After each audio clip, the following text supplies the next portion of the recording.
Hey, so Crime and Punishment. Um, I read it.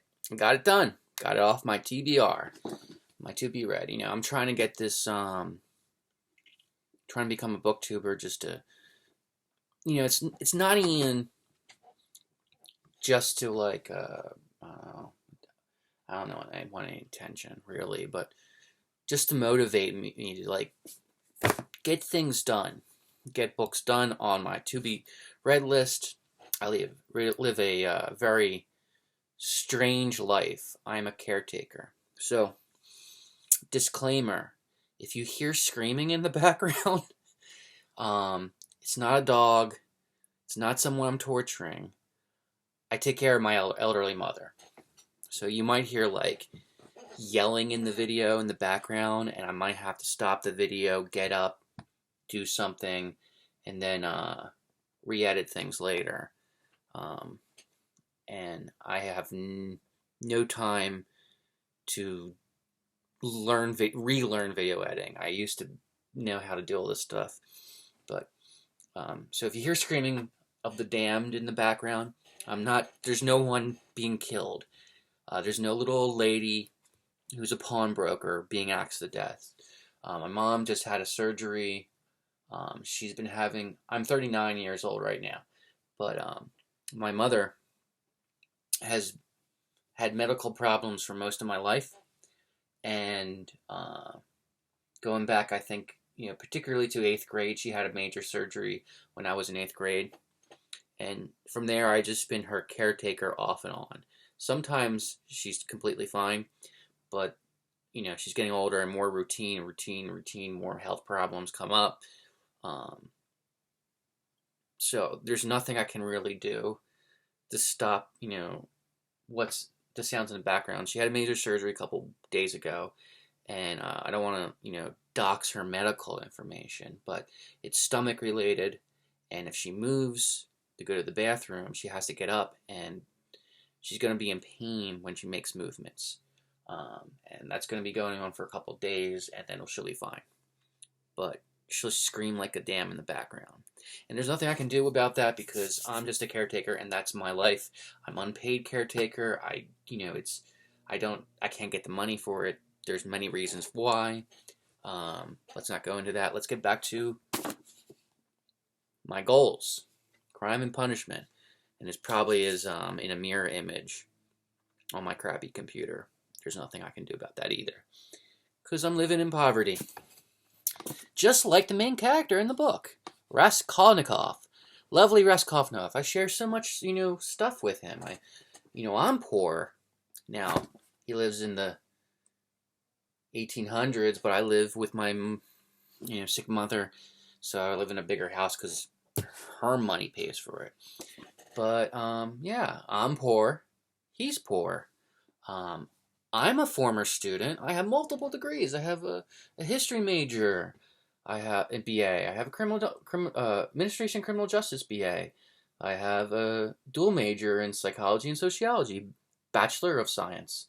I have an Asian studies minor, so I'm like a former student, just like him. He's younger than me. I think he's like 23 in the book. I forget. But he's like in his early 20s. And I'm 39. And he loves his mother. I love my mother. He's divided by things in his mind. I'm divided by things in my mind.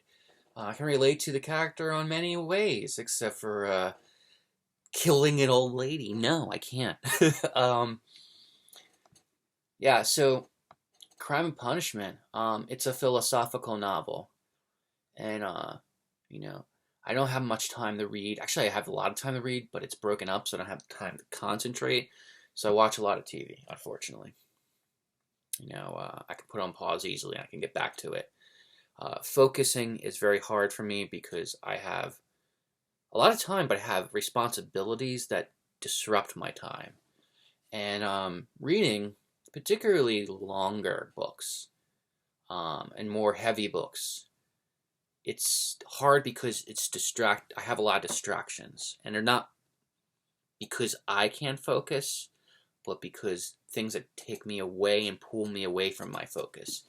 And for that reason, a lot of the books I have read have been genre novels. They're short, usually 200 pages. They're either sci-fi, crime novels, and I haven't been able to read a lot of the greatest books. And greatest books, when you read them, might not be great for you. There's might be some that are just like pulls you in. Like I remember reading half of The Count of Monte Cristo, and something pulled me away from it. But when I was reading it, I like got through 500 pages in a couple weeks, and then I put it down somewhere, and I didn't finish the other 500 pages. It's a big book, but just I'll probably read that again eventually and finish it.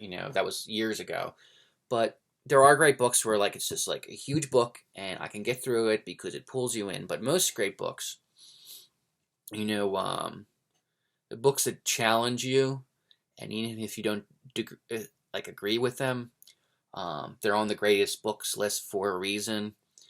If you don't even like the book, there's reasons why it's still on the greatest books ever made list. And Dostoevsky, if you go on most lists, so you got different like lists, of greatest books. You got corporations telling you like journalism, book journalism websites saying, oh, here's our list of the greatest books, the Everyman, the Times greatest books, the list of, they need something right.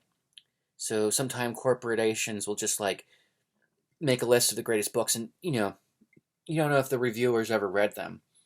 And then there's like crowd-funded greatest books, and so 4chan's lit. They make guides, reading, like what to read guides, and they're usually like in a certain genre. But every year, 4chan's literature board, they make a 4chan's favorite books for 4 years. I mean, for the year. And then I guess Reddit does the same thing. I'm only getting into Reddit recently, but I guess Reddit does the same thing because I look a lot of literature things on Reddit, and I usually look at specific authors' subreddits, but not general. So I'm sure they have like their crowdfunded greatest charts too. And Dostoevsky, when he comes on like the greatest books ever written lists, he usually has 5 books on that list. I mean, usually I can only think of like maybe Dickens has that many books on like, if someone says, if some corporation says, oh, here's the 100 greatest books, or some crowdfunded like, group of, 4chan or Reddit post an image of their greatest books for the, that they think are their greatest books still for that year.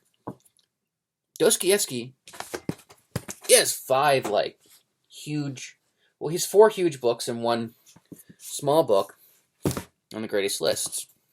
And I want to get done on my bucket list some of the greatest books ever read. I want to stop reading, I don't want to stop reading genre literature. I'm always going to do that. Genre. But I want to, be able to get through these greatest books. So let's go back. Let's dial back. Why Crime and Punishment? I haven't read a lot of Russian literature, almost nil. So back in middle school, I think they made us read some Anton Chekhov short story, in middle school class that I had. I remember his name coming up. And then when I think of the story that I associate with Anton Chekhov, it's not an Anton Chekhov short story. It's some kind of American short story. But I must have been reading something and got confused at the time about, back in middle school when I'm in 5th grade and they make us read short stories to cover their lit stuff. soda. So, I got to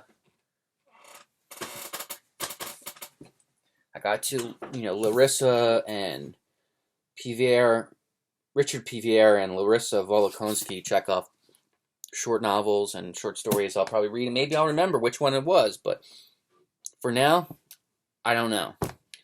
So, yeah. So the first Russian novel I ever read. This is this is going to be an ongoing thing. I've been reading Russian novels from now on. I'm making it a habit. So I'm reading a chapter a day. Not every day, but I'm trying to make it a chapter a day of a Russian novel, get through my Russian novel stacks, so I can get that stack of novels out of my thing. So years ago, there was one Russian novel that I read. I think it was when I was graduating or after I graduated from high school. If I got to dial back again, why I read that Russian novel. So 1984, George Orwell, British novel. I was really into 1984. I read it twice back when I was a teenager. My late teens. I think I read it once, and I read a couple more George Orwell novels, and then I read it again. And I haven't read it really since, but it's always been in my head, and I saw the adaptation, so I can after that. So I know the story kind of really, really well because I was so hyper focused on that novel. And I love dystopian novels in general. I always read dystopian novels as a teenager, Philip K. Dick, but Philip K. Dick's is a little too weird. I wanted to get into the hard lit foundation of dystopian novels. So I read that, and the first time I read it, I think it was for teacher didn't assign it to me, but we were able to pick a book, and I read 1984 as my assignment that I was able to pick. And I loved it, and I just started reading more George Orwell books. And something happened in high school where I wasn't mainstream for a while. There was a corruption issue. My school got sued for something. I shouldn't go into it. I don't know much about it. I only heard rumors. I'm trying to get the documents. Well, I'm going to try to get the documents eventually, but I don't have money for a lawyer, and there's time issues, but there's also, when you discover, but I only heard these rumors, but apparently my school got sued for putting kids in special ed classes when they shouldn't have been in special ed. And there's racial reasons for it. My school was very, very racist, and I wasn't of the ethnic group that the school was primarily, made up of. And I think I have a very good case if I ever able to get the lawyer to get the documents. Anyway, I was jealous. I was jealous of kids that were in higher classes because I read all the time. And one of the books that they were reading one year was Brave New World. And, this doesn't sound like Crime and Punishment right now, but I'm going to do a whole Russian literature review. I'm leading up to something. So, yeah, so I was jealous the kids read Brave New World, and I just finished, 1984. I said, I'm going to read this now that I graduated, and I liked it, But I liked 1984 more. But I couldn't get it, out of my head. The dystopian theme. I finished my, jealousy. I think I read A Clockwork Orange because that was a narrative book that they read in, more mainstream classes or higher classes. I was mainstream by the time I think they were reading Crime and Punishment, but it was a higher class because my school is evil. So I graduated, and I wanted to, George Orwell, he was talking about where he came up for 1984, and he read Brave New World, but he said there was another book he read, and that was Yevgeny Zamyatin's We. And I read this after high school. I'm pretty sure it was after my senior year. I read this because I just couldn't get enough of that kind of dystopian novel, and it's a very strange novel. I have to read it again. I haven't read it since, so it's been I was probably 19, so it's been a good 20 years. I haven't read this in 20 years. And I think this is the last Russian novel I read in between that time and now that I actually got through. There was other Russian novels I started, but I wasn't on a program of doing something every day ritually for whatever reasons. And the first Russian novel I got through was Crime and Punishment. But it's not the first attempt I made to read a Dostoevsky novel. I think I would read like 10 pages of this and forget and put it down and not pick it up. And this one seemed promising, but I would always like read something else or get distracted. So when growing up, I read, I got all of these Larissa and Volokhonsky. I have to go back. I have all these Larissa and Volokhonsky stacks of their translations of great Russian literature. And I got Chekhov ones too. And here's all my Dostoevsky. I don't have The Gambler, and I don't have Gambler, which is also like a double version of their. They have like The Gambler and what is it? It's not The Adolescence. It's The Gambler and The Double. The Gambler and Double is a narrative book I don't have.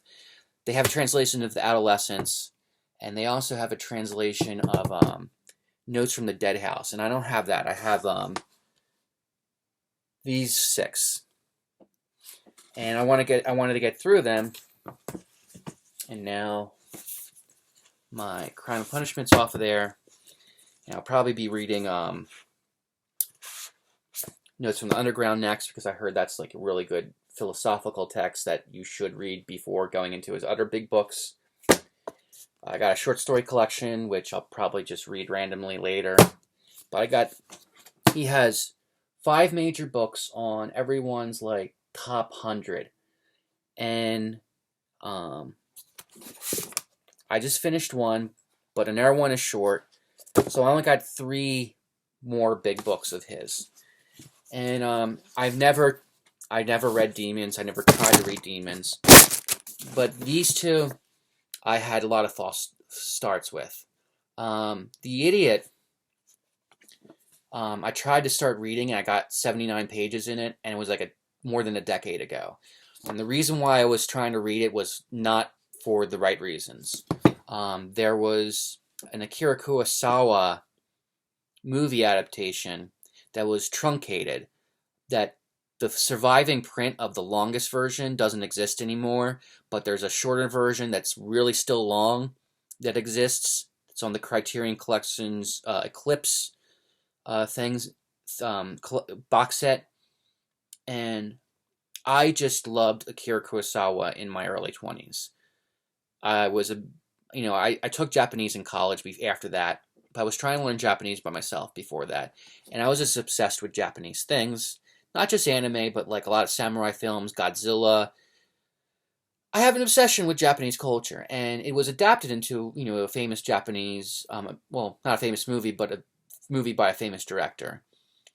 And it's not one of his well-known movies, but I wanted to understand the movie better because I was struggling with the movie when I saw it, and I didn't understand the meaning. So I tried to read the book of The Idiot, and it was at the wrong time. I was a real estate agent. The market just collapsed. There was personal issues in my life, and I could not focus. And also, I did not have the understanding or the societal background to understand this novel. And I think Crime and Punishment's easier, because this novel, Crime and Punishment, a lot of people not really mistake, he is a philosophical writer.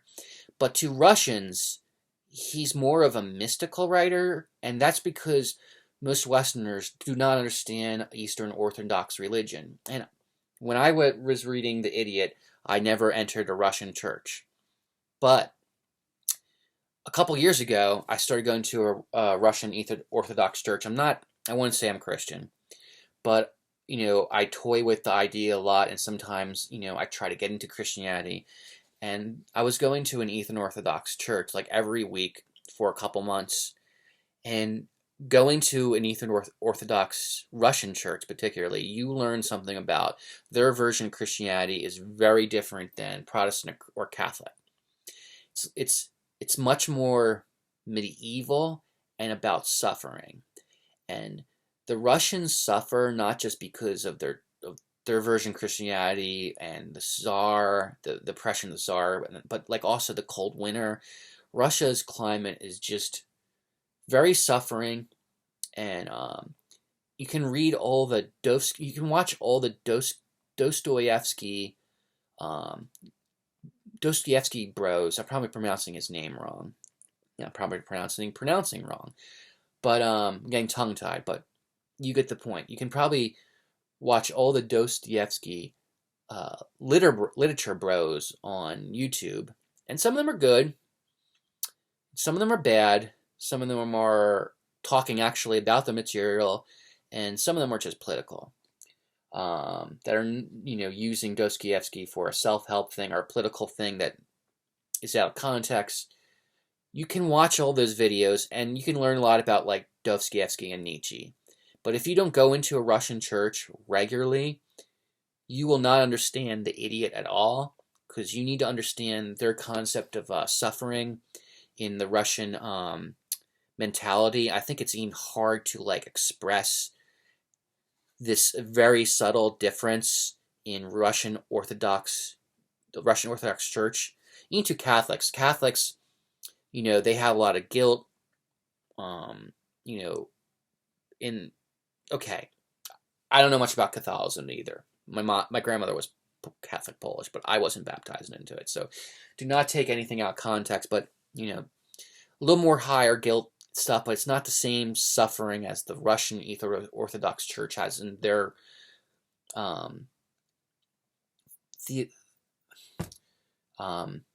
philosophy or theology. It's just something part of the Russian mentality. And, my weeaboo Japanese fan, mind back then, when I loved samurai films, I didn't know all of that. I didn't go into a Russian church.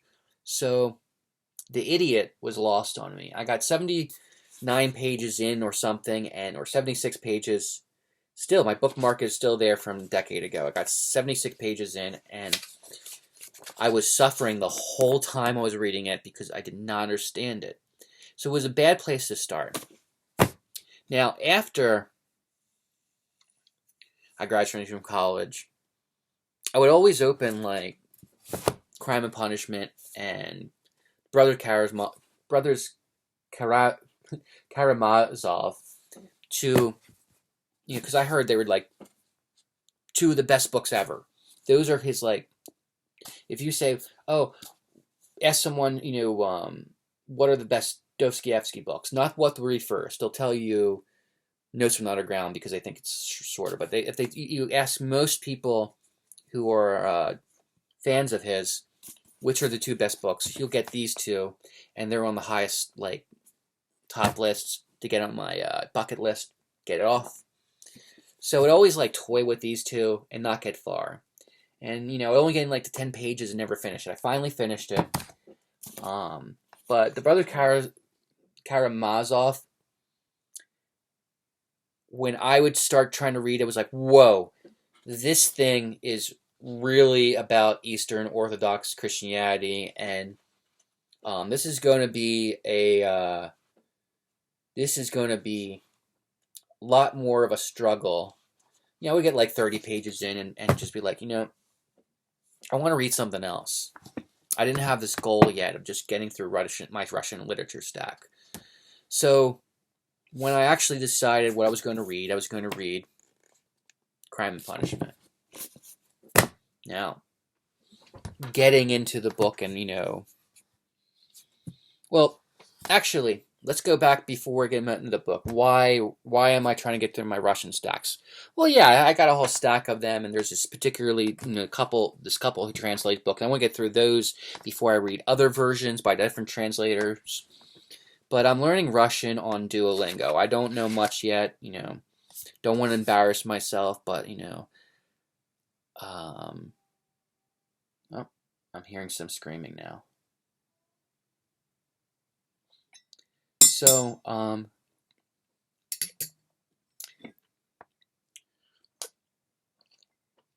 been learning Russian on Duolingo for about a year.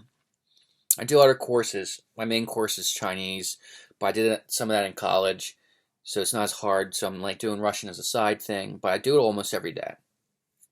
And I'm following the war in Ukraine and a lot of the news, a lot of politics, geopolitics. There's some screaming. Anyway, you can't hear in the background, but I have to listen if she needs help. So another reason was I've been doing that since the summer, doing, Russian every day. Spasiba, izvinite, ya понимаю по-русски, ya tikanoma, по-русски, Sloan, I don't know, elephant, circ, где Sloan, Sloan circ, Tom, I only know a little bit, basically stuff like, where is the cat? The cat's under the table kind of stuff. So I can't read Russian in the original yet. I mean, someday. So I'm reading these translations, and, if I'm an old man, I eventually, become fluent in Russian, I'll be like, maybe I should read all the original Russian of all these books I've read in the past, English versions. So I can know the differences. It's very intellectual to know the difference in the famous English translations of Russian, and because now I speak Russian, but that's gonna be like a long time from now. But I'm learning Russian. I'm interested in the Russian culture, and I've been talking to a girl, a hot girl. She got the same fetish as me, but she's Russian. She actually lives in Moscow. So, and I'm poor, so I won't be able to see her much, if I get to see her at all, But New Year's happened. I said I'm going to read. I'm going to make a program. I'm going to read every day. I'm going to read a chapter a day of something, and stick to one thing, and stick to one book at least, and maybe one genre or type of books. And I decided Russian books because I have a huge stack of Russian books, and they're just staring at me. I bought them decades ago. Sometimes I buy them recently, but it just keeps on getting bigger and bigger, and they don't get off my shelf. So we chose Crime and Punishment. I'm obsessed with a really nice hot girl who has the same fetish as I am, and she's, I'm 39, and if I'm going to get married, I'm not getting married for love, well, get married for love, but, I need to be realistic, I have no kids, I'm getting older, I'm going to marry for things people consider the wrong reasons, but, you know what, I don't need to worry about other people. Other people are having kids and making money, and I'm not. I'm poor. I'm just like Raskolnikov. I have problems. There's a lot of things that, pull me this side and that side. I want to get married. She's in Russia. But, there's things that inspire you, and sometimes women just inspire you to read something. And, she hasn't. Actually, I think she has read this book. She actually refers to this character a lot. But because I talked to her, she said it was a depressing book. But anyway, I didn't talk about her to her deeply. But it's not her favorite book, I don't think. But I'm just trying to read more Russian stuff, so motivates you. Women can motivate you to read something good. I want to know more about Russian culture, so I feel comfortable if I, go to Moscow on a plane and, be like, oh, let's go to St. Petersburg, where this book is based. So anyway, the book itself. Oh, man. what can we say about Crime and Punishment? I knew it was a philosophical novel. Western philosophy stresses me. I'm really into Eastern philosophy. I'm more into like Taoism and Confucianism. And I know those are religions and that the philosophy gets watered down in the West. And, I'm not really at a Taoist temple doing Taoist rituals. But I got an Asian studies minor. I know a little bit about more of it than the average person. I got all these Asian books, about the religion and stuff on my wall over there. I actually do have an Asian studies minor. I know stuff about Asian studies culture. I like Asian philosophy. I do not like Western philosophy because I think it pulls into two different directions. It's very dialectic. You're either one thing or the other.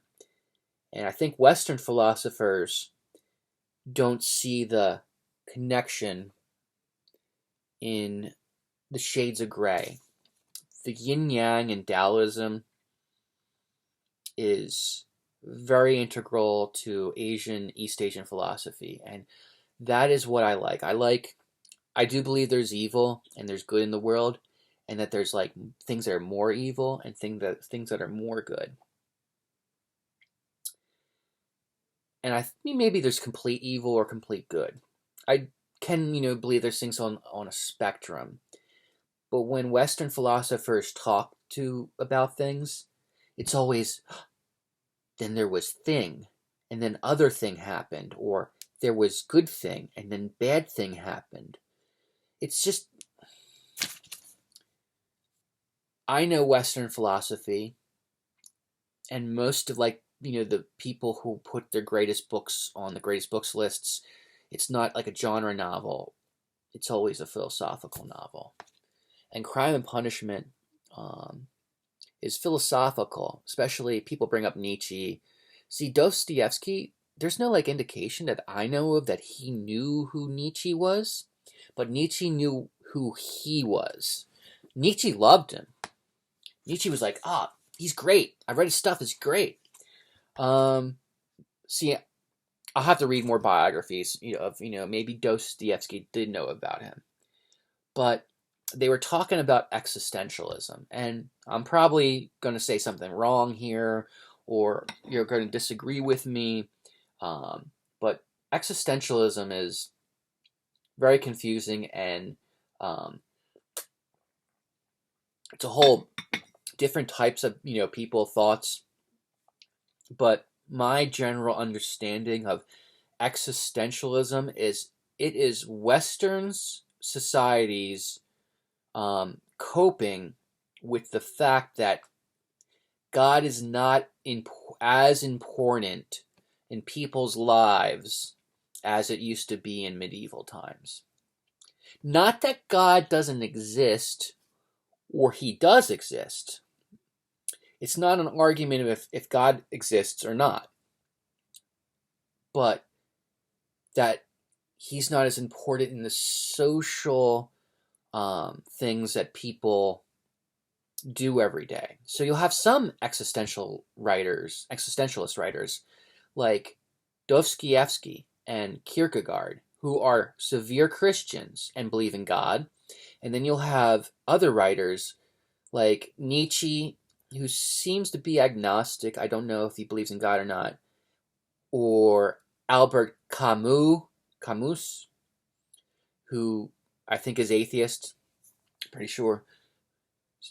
It's not so much about, does God exist or not, but how to deal with reality that the church is not as big in Western society as it was in medieval times. Now, there's still some societies and languages where you get the flavor of how important God was in daily life. Take, for example, what I was saying about on Duolingo, learning Russian on Duolingo. Well, I was also playing around with Irish Gaelic. And one of the first Irish Gaelic phrases is, you have to learn, is like, Dia Dwit. I think it means God be with you. means hello. So when you say hello to someone in Gaelic, Irish Gaelic, which is, Ireland is a very Catholic country, and Catholicism imposed certain things on the social society, and you would walk by and be like, God be with you, sir, God be with you. It's just like in Islam. You say, certain greetings that have God in it when you meet someone. In Irish culture, you say Dia Dwit, which, like, I think it's God be with you. I'm probably translating it wrong because I forget. But anyway, European society, language, culture, literature, laws, everything, Christianity covered everything in the medieval times. You could not walk outside of your house and not do Christian things daily. But by the time, the Tsar, who was very Christian, he gained a lot of his power through, the Christian philosophy of, of the state. But he had a massive empire, and there was people that were not Christians. There was Muslims he was ruling. There were Jews he was ruling. There were people that were intellectual atheists and agnostics from European society. And the French Revolution had a major influence on Russian society. And before Nietzsche started even writing, his philosophy, there were people that were calling themselves nihilists in Russia. And nihilism just doesn't come from Nietzsche. Matter of fact, Nietzsche probably didn't even like nihilists, but I don't know much about Nietzsche. I need to read more about Nietzsche. This is not a Nietzsche, video. This is a Dostoevsky video. But there were political nihilists in Russia. And Dostoevsky, I need to read his biography. I think I have a biography. It's not right here, but I'm going to read all of his books.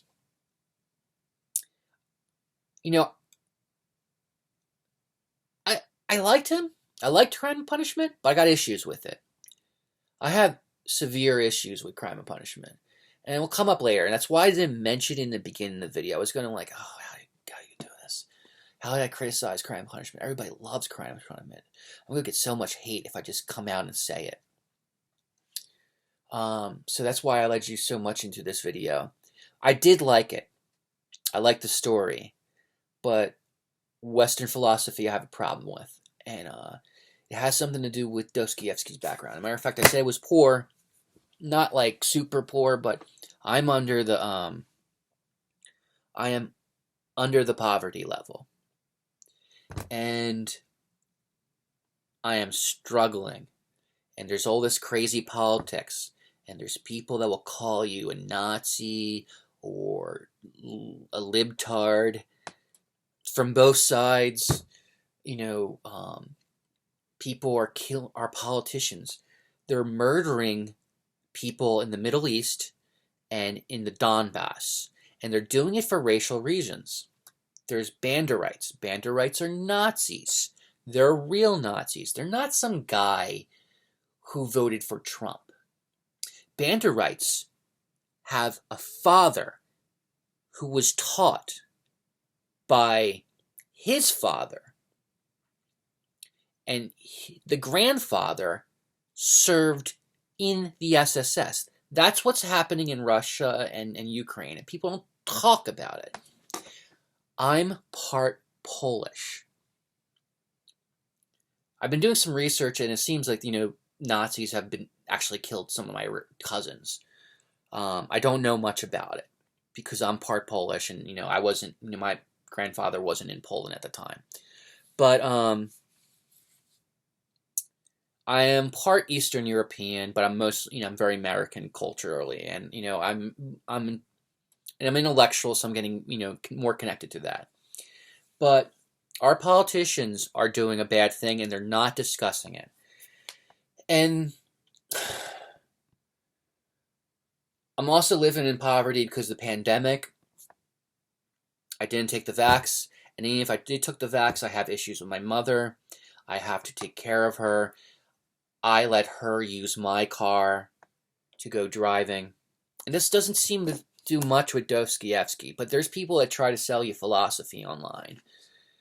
there's the Jordan Peterson types who were, the conservative types, and then there's like, the people that were like, oh, people that voted for Trump are Nazis. They were evil people. And then they go and they vote for Biden, and Biden is giving weapons to people who killed my relatives, who were actual Nazis. They're actual SS people who have the uniforms of their grandfathers on their wall proudly, who killed my cousins. So I'm Polish, and my grandmother always told me, never trust the Russians. And she told me, like, she would pull me aside randomly. You don't trust Russians. Don't you trust Russians? She didn't have an accent. But she got a lot of that from her parents. So my great-grandparents, one of them was, like, leaving Poland during World War One, and he came over here. There was other Poles. He married another Pole that was already here. That came, her family came over, and she was born here. They came over in like 1800s, but he came over like during World War One, and Russia controlled part of Poland at the time, and Germany controlled another part of Poland. And my grandmother would say, "Hey, don't you trust the Russians?" She didn't have the accent, but she says, "Andy, don't you? I want to take you aside. Don't trust the Russians." Well, her parents taught her that, and there's a lot of Russophobia in our politics. And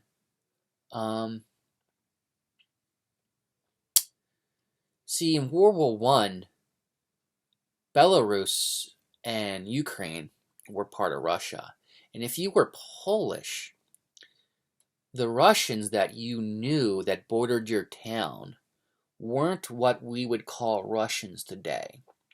We would call them Belarusians, White Russians, and Ukrainians, or Little Russia, was what they called it. So her parents said to her, don't trust the Russians. And my grandfather, he was escaping the Tsar. He didn't want to be conscripted. His father didn't want him to be conscripted into the Russian army during World War One. So he was actually escaping real Russians, like military people. So he probably put that into his category. But when, the cultural experience of being part Polish, you're talking about Ukraine's Belarusians when your grandparents and your great-grandparents are screaming at you about don't trust Russians and you're part Polish, they might be referring mostly to Ukrainians and Russians because they were called Russians at the time too. By Poles and by English speakers. Ukraine was just part of, it's called Little Russia, and I know they have their own identity, and it goes back farther. I'm not like getting into the whole Ukrainian identity thing because it's complex. Okay, you have to go back to the 16th century to Kolminsky or whatever his name is, and I'm not getting into that. But I wanted to read more Russian things, and because the Russians are doing things politically that the West, we're not being told the truth in the West. And it's oh God, you go into a room, you watch TV, and they're like we need to, Putin, we need to overthrow him and kill all the Russians. Oh my God, please. I'm like, can we not have a violent genocidal war? So those people who took my job away from me during the pandemic used to call me a Nazi because I might have voted for Trump. I'm not voting for Trump anymore. I'm voting for a third party, probably Libertarians, maybe Greens, but I haven't decided.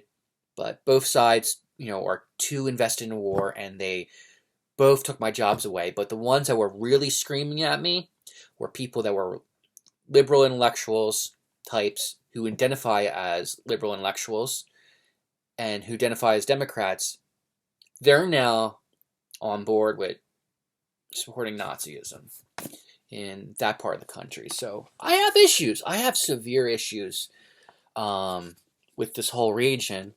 But I wanted to know more about Russian because, it's in the news a lot. So I'm trying to get through Russian novels. And, you know, the Eastern Orthodox Church, it's a political issue too. But Eastern Orthodox it's about, it's a lot about suffering. And you know what? I gotta pause here and make a second video because I have to pee. I'll be back. Yeah, so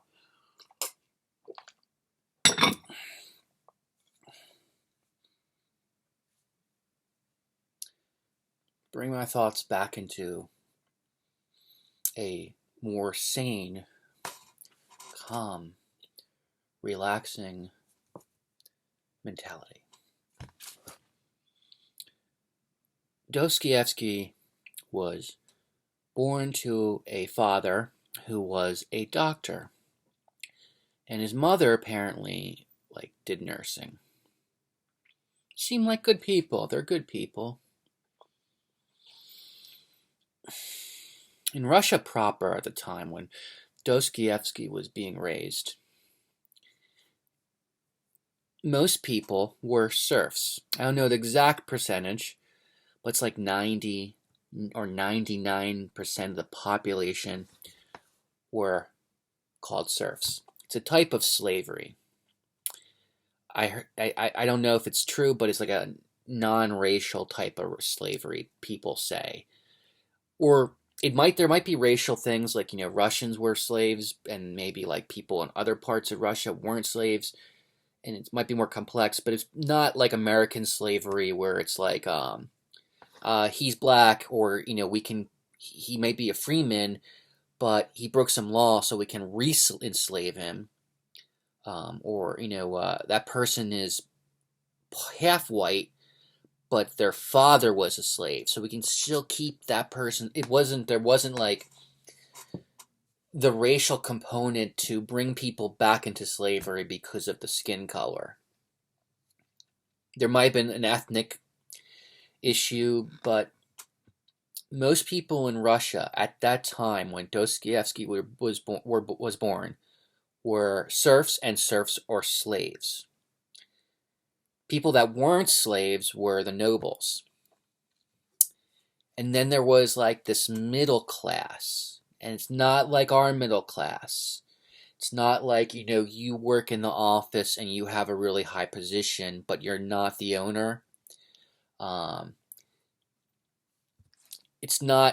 Wasn't like the petite bourgeoisie always, like as communists classify people. The petite bourgeoisie is very, very, I think, they'll call some people in the middle class petite bourgeoisie and other people not petite bourgeoisie. But anyway, Dostoevsky's parents were not serfs. And because of that, they also owned serfs. I didn't do much research into Dostoevsky's background. I only know a little bit. I'm going to read biographies after I read his books. But his father owned serfs. Serfs are slaves. Dostoevsky's father was a slave owner. I'm not condemning Dostoevsky or his line of thought, but it comes into why I love the story of Crime and Punishment, but why the philosophy is a hard sell for me. Dostoevsky, I'm probably pronouncing the name wrong. I haven't heard it spoken enough. My Russian is bad. He had what we would call a rich father. His father was rich. Dostoevsky, Fyodor, he struggled later in life. And a lot of people bring up the fact that he was sent to a prison camp. I think it's called the Kaguduga or something. People say gulag now, but gulag's a different term. But he was sent to a prison camp later in life. And he did suffer, but his childhood, he was brought up in what we would call the upper classes. His parents were the nouveau elites. Russia didn't have many elites. They were running out of nobles. They had to have this other kind of group of people to run things that knew what they were doing. and his dad was a doctor. And then his dad died under mysterious circumstances. People speculate, I don't know who, academics and maybe Dostoevsky thought this, is that his father was murdered by the serfs. And it was not an uprising like a lot of like the American slavery uprisings, but they might have killed him by poisoning him secretly. So no one ever knew if they actually did it or not. But a lot of people think that his father was killed by his slaves. And his father had owned serfs, and serfs are slaves. A type of slave. Now, how does that relate to, I lost my job 4 years ago. I need to work. And it's not funny. It's not funny what's happening with the economy. I have real problems. I have to take care of my mom. I have to share a car with her. It's my car. I can't get to work 5 times a day because I need to take my mom, or she needs the car, or she'll die. So a lot of things happening in my country, and there's a lot of people that are unsensitive to my reality. My reality is, I need to not have the government do brainwashing, things where people are screaming at me because I want to do my own, take care of my own medicine. I want to do my own work. And there's a group of people, the Antifa people who just come up to me and just say the rudest things. They're usually from rich families. They're from the suburbs. I'm from the suburbs too, but they come from the better parts of suburbs. They have better cars. They have better everything. And they come up to me and they don't seek the class. They're class blind because they're rich. They have like the silver spoon in their mouth, and they don't know that they're talking down to someone who has suffered. And I suffered in ways that, Dostoevsky suffered because they sent him to prison camp later.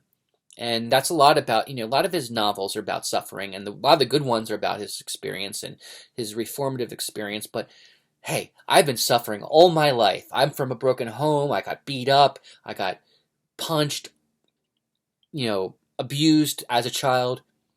I have real issues. People coming up to me randomly in this dystopian society, calling me things that like my grandparents fought against. My grandfather on my dad's side was won World War II. He liberated people in camps. He wouldn't want to talk about it. I think he killed a lot of people that were in the Nazi Germany. He probably killed a lot of people that were Germans, and he was part German American himself. My last name is German. I would get racially abused on the streets by people in my neighborhood because my last name, and I'm not that German. I'm mostly Scot-Irish and Polish and English. Oh my God, my society is insane. It's losing its mind, and everybody has these epithets. And Dostoevsky, he was a rich kid, and he gets into this nihilistic philosophy, and he wants to help people who are poor. I haven't read his earlier books, but his earlier books are like, they have titles like Poor Folks, The Landlady. He becomes very Dickensian. He's interested in social issues, but he's not poor himself yet. He becomes poor later in life, but he's like actually from this privileged class, and he feels like he feels like a former Antifa kid who went to jail later for his supposed political activities, and he feels like he flips to the other side too much. I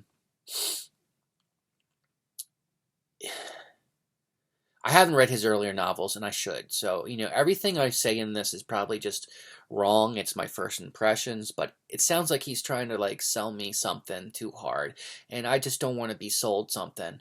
I don't need your self-help stuff. I don't need your philosophy. I'm into Eastern stuff, please. I don't like Western philosophy. Western philosophy is too simple and, like, too black and white for me. So he goes on to the other side, and he was born with some Christian upbringing, and when he was sent to the, Tsar's version of the Gulag, I don't know the name of it right now off my head, starts with a K, they have a different term for it. When he was sent to the Tsar's Gulag, he wasn't allowed anything except for his Bible. And he was able to read the Bible, and he became very Christian, and there's people that come up to me in the streets and like, you got a lot of problems, Andy. I feel really bad for you. They're good folk. They're better than the Antifa people who scream at you in your head. But like, there's these conservative people come up to me in the street and they're like, you got a lot of people, you got a lot of problems. You got a lot of real issues. I really feel bad for you. Maybe Jesus can help you. Jesus is not helping me with my finances, my problems, my mother's health, my car. Jesus is not helping me. I don't need Jesus right now. Thank you very much. I appreciate it. I very much appreciate, but I don't need it right now. I have other issues. I have real issues. And Dostoevsky comes off as like, he was transformed by his experience of being in prison, but his upbringing of trying to sell something and trying to help too much comes off in his philosophy. There's a lot of things I agree with. I don't really like... a lot of when Dostoevsky, he says things, I agree with, like, I don't necessarily... I have this light up here because my backlighting will mess up my front lighting. So that's why, I'm going in and out of the thing, but I have this one light. It gets in my eyes a little bit, but it's basically like my poor attempt at bad, because I don't have a studio anyway. So Dostoevsky, he's trying to sell you something. And maybe he's being like I don't disagree with most of the premise. I agree with him, I guess, more than Nietzsche. When people when the Dostoevsky's bros makes videos online and you read, watch all of them in the background when you're doing other things, it's always like, Godzilla versus Rodan or Godzilla versus King Kong kind of thing. It's like, it's like Nietzsche versus, Dostoevsky, and they're different people, and they water down the philosophy too much. But I guess I would agree with Dostoevsky in a lot of ways. But and he doesn't really try to... He's a former intellectual. I mean, he's an intellectual, but he's from the former intellectual class. Just like, he's off the farm, though. He's not like the Antifa type anymore. Where he just wants to overthrow the Tsar and have social utopianism. He's very much fighting against that stuff in this book. But he knows that he can't just walk up to you like a guy in the street and start selling you Jesus. He's trying to sell you other things that are in his philosophy of Christianity, of suffering, and to help you. And that's why a lot of like self-help philosophy kind of people recommend Dostoevsky, because he can sell you ideas that are good in Christianity, but not sell you Jesus itself. So that's why like Jordan Peterson really recommends him. I mean, like, there are things he says that are like seem to be good things you should do in your life and habit, or not recognize about yourself. And Raskolnikov not being able to come to terms with, he has these two different... In Russian, Raskolnikov, his name apparently means schismatic, and has religious things, because there's schismatic religion stuff, but it also means like schizophrenic kind of thing. Not like schizophrenic like the disease, but like, in the colloquial understanding of people who don't understand psychological actual ailments, schizophrenic kind of like means like, oh, his mind is divided. Today we would call it, what would we call it? Starts with a C. Cognitive dissonance. Raskolnikov really has cognitive dissidence about what he believes and his actions and his guilt and all these other things, and two different things in his head. We'd probably call him Kagi or something today instead of Raskolnikov. But anyway, all the people in the novel have these names that are like mean something in Russian. Except for Sonia. Sonia has a name that actually means something in Greek, Sophia. But culturally, Russians would understand like the double meaning into it. Oh, I could rant on about how Dostoevsky sees women and prostitutes for hours. But I should say that, a lot of people I think I missed the point, though. I think one of the good things about Dostoevsky is that his characters are actually like symbolic. And his portrayal of women and how he writes women, I see this a lot on like Reddit boards, like men writing women critiques. They're kind of like true, but they're funny because they miss the point, because Dostoevsky's characters are not real women, they're fictional. And he's not trying to portray like a real woman. He's trying to portray a Christian concept in Sophia. And Sophia is like, I have so much problems. So Sophia myself, like, because I want to like, one of the reasons I read this, like, oh, it's an old book. It's from the 1800s. It's just like, Victorian English books, but it's in like Russian, Like, I'll love it because I love Victorian stuff. I mean, I want to get on that Victober booktube stuff. I want to make like, videos about Dickens and Wilkie Collins and all that jazz. And I want to read like Russian writers around the same time. I mean, Russian society is not Victorian, but it's similar. It's Christian. It's in the 1800s. There's people with horses and carriages and top hats walking around St. Petersburg. Oh man, I love it. It's very but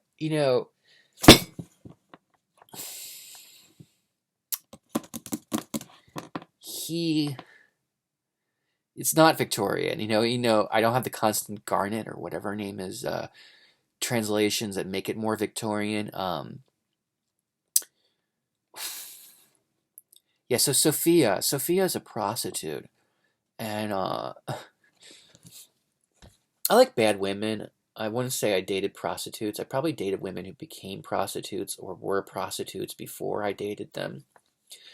And I have a lot of experience with bad women, and I can't really talk too much about it because it's gonna be a wholesome video. But Sophia is not a representation of a woman who's ever was a prostitute, okay? Now, she's unwilling. She's, in the novel, she's not a voluntary prostitute, but, I never read Charles Dickens. I never got through it. I got like a couple pages. I never read Charles Dickens' Oliver Twist, but I've seen a lot of movie adaptations of it. And there's a prostitute in the movie adaptations, and maybe it's different in the book, but in the novel, I mean, maybe it's different in the novel, but in movie adaptations, I heard she's not even like totally described as a prostitute. She's like a street woman. It's never said in the book, I think, but like she's a street woman. It's implied she's a prostitute in Oliver Twist. I forget her character name, but in the movies, there's this woman who is like a street woman, and it's assumed that she's a prostitute, and her character of it being a street prostitute is like, it's like women that I've known. I have never dated one, or I haven't dated a street prostitute, but women that I've like known who were that, their personality is much more like that woman in the Oliver Twist adaptations versus Sophia in Crime and Punishment. Sophia is an idea. She is not an accurate representation of like that woman. So how Dostoevsky sees women is very strange. His sister is much more interesting and realistic as a woman. And I'll get to that later. But Sophia, oh my God, or Sonia, whatever her name is. Sonia, she's she's too pure, and she's forced into prostitution, but there's no gun to her head. She's forced by social circumstances, and that is like forced prostitution legally. You would call it trafficking and other things, but she's not tied up into a basement or she's not kidnapped. She's in a position where she does have will. She could leave her family, not take care of these orphan half brothers of her and half sisters. She could leave that situation. So there's no one has a gun to her head. But in Russian society, she's closest to the forced prostitution as you could get at the time. And she's not doing it willingly. She's trying to help her family, who's extended family, and she could always leave, but she's tied to her family, which makes her a good character, makes her very Christian in concept. She's taking care of her family. She's doing all the things that a woman is supposed to be doing in that society, and while providing, like she's going above and beyond. But I struggled with her a lot because I like bad girls, and she's not like anything I've experienced. She's a good person. She's a good girl. And she's symbolic, and I think I had a lot of trouble with that. Like, I'm like, oh my God, Dostoevsky, this woman, she's over the top, and she represents this Christian ideal. And there's this scene where Raskolnikov and her, or like, and he's going to be renewed through her. He's going to be able to come to terms with his guilt and accept his guilt and accept suffering. And his suffering is Raskolnikov killed someone. He's not like Dostoevsky or me. Dostoevsky did a political crime of speaking out too much and hanging around the wrong people. I don't think he should have been sent to the gulag for 10 years because of that. And I don't know if his cope personally is in the novel. Things why I suffer are out of my control too. My mother, my school, people not understanding where I'm from or my position or, my situation makes me insane. But Raskolnikov murders a little old lady. And a lot of people say, oh, she deserves it. I didn't see it, man. You can go to a different pawnbroker. A lot of people say, oh, yeah, was it Lizaveta that he killed, or was that the sister? I got you get so far in the novel, and it becomes so because the murder is like so early on, that you forget the names. I know it was Lizaveta. Okay, it was Alyona. Alyona was the older sister, and Elizaveta is the simpleton who and he killed two people.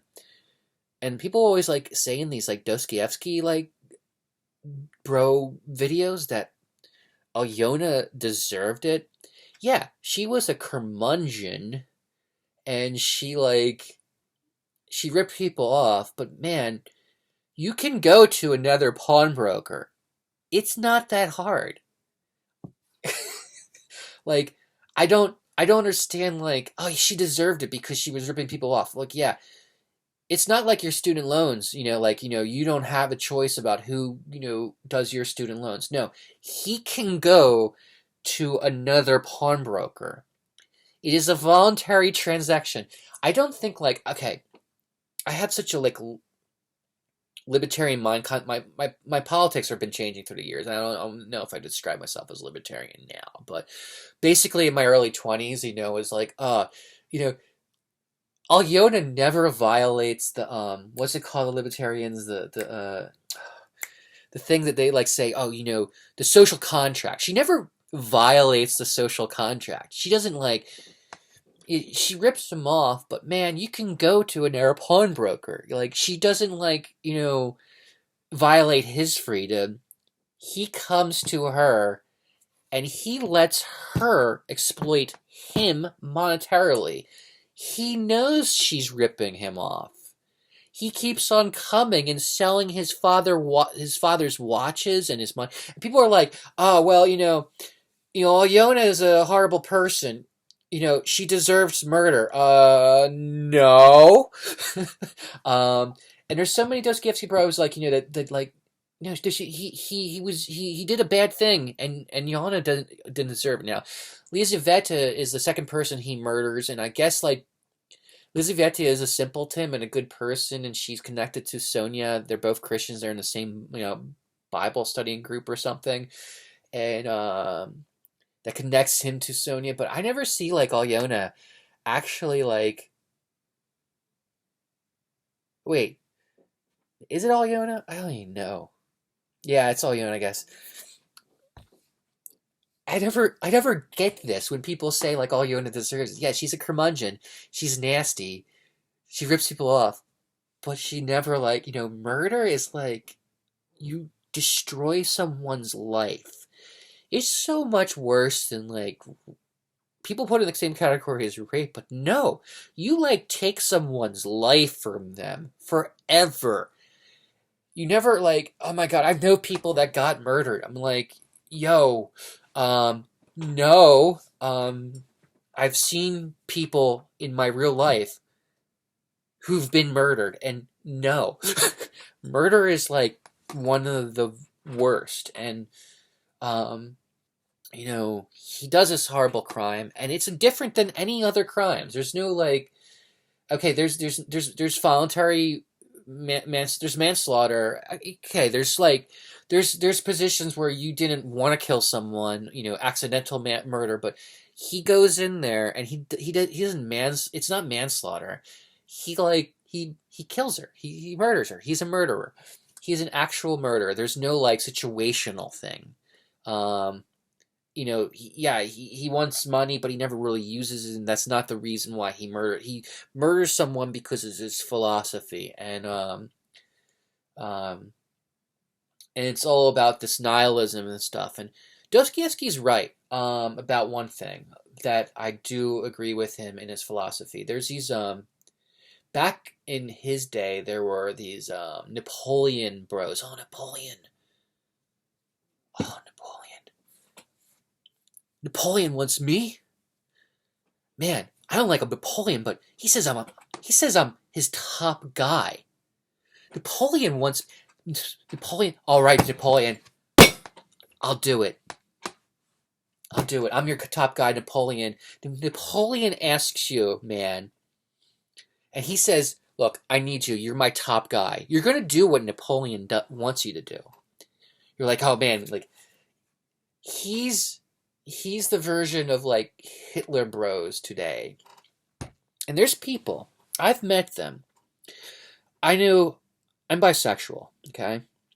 I dated a guy who wasn't a Nazi. He didn't believe he was bisexual. He was gay. He was full on gay. And he did not believe in Nazism. He wasn't German that I know of. Maybe what part was German? I don't know. He was a white guy, but anyway, he didn't hold racial beliefs against Jews, or he didn't know anything about like Hitler's like German nationalism. He didn't know anything about Poles or Gypsies. He didn't like he was like liberal. He didn't subscribe. This was when I was really kind of young, my late teens. This guy was in his late teens too. He didn't subscribe to any of that stuff, man. He just liked Hitler because the power and the personality. And there's people that like that. They don't actually know anything. They're dumb and they don't know anything about German nationalism. Mein Kampf is a very, very boring book. And I do not blame anyone who like tries to read that book to understand anything for putting it down after the last 10 pages. Not only because it's like, oh, it's disgusting or something, but it's also intensely boring. It's so boring. I have never been more bored in my attempts to have read that book. So, but there's people who are obsessed with the persona of power. And Dostoevsky, he was writing at a time before Hitler was born. So the version, that ideal was put into Napoleon. Napoleon, it's great because Dostoevsky's Russian and Raskolnikov is Russian. They should not be identifying with Napoleon. Napoleon is like Satan in that culture, in that time period. But he's obsessed with Napoleon. He wants to be Napoleon. He wants the Napoleon ideal because Napoleon is an Ubermensch. He's like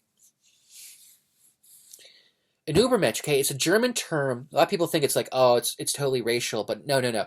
It's actually a climbing term. Apparently, like when you're climbing on a mountain and you're doing rope and there's two people. The top person is the Ubermensch and the bottom part of the thing is the Untermensch. And that was Nietzsche was talking about because he didn't have that racial philosophy that was later corrupted by the Nazis.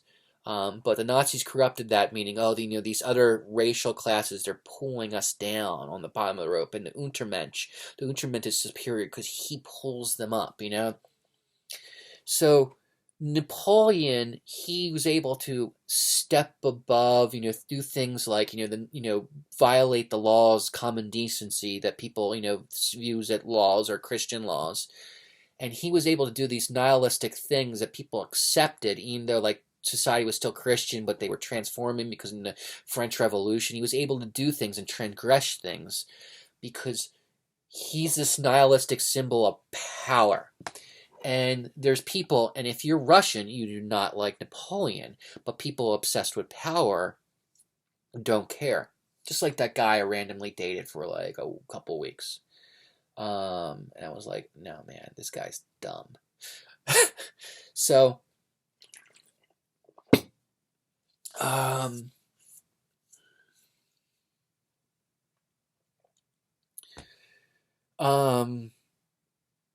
yeah. So that's always been like, I guess, always been a part of human society. If you go back to the pharaohs, people worship the pharaohs. And if there's like a really bad pharaoh who's powerful, who overcomes like invaders, but he does so in a bit, in like a not morally ethical way, people love that power and worship that power. People worship power and want to be like that. People in Samaria and Babylon, you got Hammurabi. I don't know, all these figures, Sargon of Akkad. There's, another one in China is Huangdi, the Qin Emperor. And Qin Dynasty was really short, but it was the most transformative thing because it stabilized Chinese identity. And, Huangdi, he, oh my God, he did things. People worship power, and people want to become like that. It's like the bad father figure. I'm gonna turn this top light off, so maybe background light is right. I don't know. Maybe I should turn that back on. So yeah. So Dostoevsky, he's talking about real issues. And I agree with that. Like, you don't, like, this worship is bad. It doesn't matter if the figure did good. I mean, there's good politicians. You shouldn't be, like, worshiping, like, a person into a godhead. And that was Raskolnikov does. He idolizes this figure, not because of, like, oh, it's going to inspire him to become more fit or lose weight or get his job or work better or something. He's not like a bodybuilder. Like he doesn't have like a picture of Mike O'Hearn on his wall or Arnold Schwarzenegger and says, I look at that dude, man, and that guy, he inspires me to do my reps, man. Okay, idolization, it can be good if it's directed to the right person and it's like, it's healthy. Women have body issues. I'm not talking. I know that you can take body issues with men and women, and building or dieting, you can take it wrong, and you can get destructive and toxic too. You don't want to like use your body dysmorphia by worshiping somebody too much. You gotta like maybe cover the picture for, say, like do a ritual, like cover the picture of the person you idolize. It helps you, and like when you're off, you're like you don't need your reps. It's a day, it's a relaxed day. It's not leg day, or it's not dieting day. But these figures like Napoleon and Hitler that get in your head, and these people, they worship them, and they use them for like, well, I want to be them, and they were bad people, and they would transgress laws and stuff. So Raskolnikov, he does the most evil thing, and he's does it not because he like really hates this woman or he wants money, but because this false philosophy of like the Ubermensch, and not being humble. And I think Dostoevsky, he portrays that really well. I just have problems with him, like being a rich kid and trying to sell things.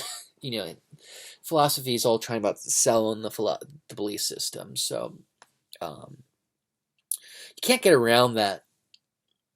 I like the novel.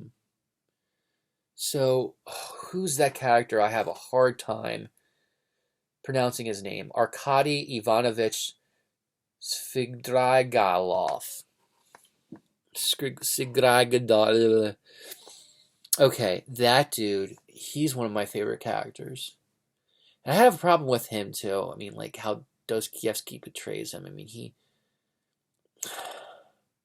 So Raskolnikov, he has a sister named Dunya, and these are spoilers if you haven't read the book, but if you're watching this long ass video, you probably have this in the background, me rambling. But anyway, Dunya has, he has a sister, Dunya, and Svidrigailov. Let's call him Arkady because it's his first name. They call him by his last name. Russians has all these weird conventions. They have diminutives where they call them people by like, my name's Andrew legally, but on paper it's Andy. And someone could call me Drew as well. But I don't really go by Drew unless it's like a girlfriend call me Drew. So, Arkady is easier. They don't really call him that in the book that much, but they call him Svidrigailov. Oh my god, I have such a hard time with that SV. Svidrigailov. Okay, so Arkady. That probably pronouncing Ivanovich. I'm probably pronouncing that wrong too. Bacardi. Arkady. He like so in the spoilers, and they say this is in the Russian translation. The Russian, Russian language, it's inflected. It's a highly inflected language, and English is inflected a little bit, but Russian's much more like Latin in that you can change not only the verb endings, but the the noun endings, and the adjective nouns endings. Every word has like, almost every word has like, you can change the ending sound of it, which means it's inflected, which means you can say things subtly in it that you can't convey in English. So, for example, in English, if you were writing something, you'd be saying, okay, so guy says, oh, well, I really love you. And then the writer would have to say, he said slyly or suspiciously. Well, in Russian, you can I'm still learning Russian, so I don't know that much. But in Russian, apparently, you can mess with the words itself, so you don't have to add an explanation of what the right person is thinking or saying. So when you're reading Russian novels, a lot of times the writers don't have to say, and he said slyly, or he said suspiciously, or he said happily, or he was jokingly. You don't have to describe to the voice so much of who's saying what, because in Russian you can encode that into the grammar by where the position of the word is or the word ending. And Latin is a dead language, but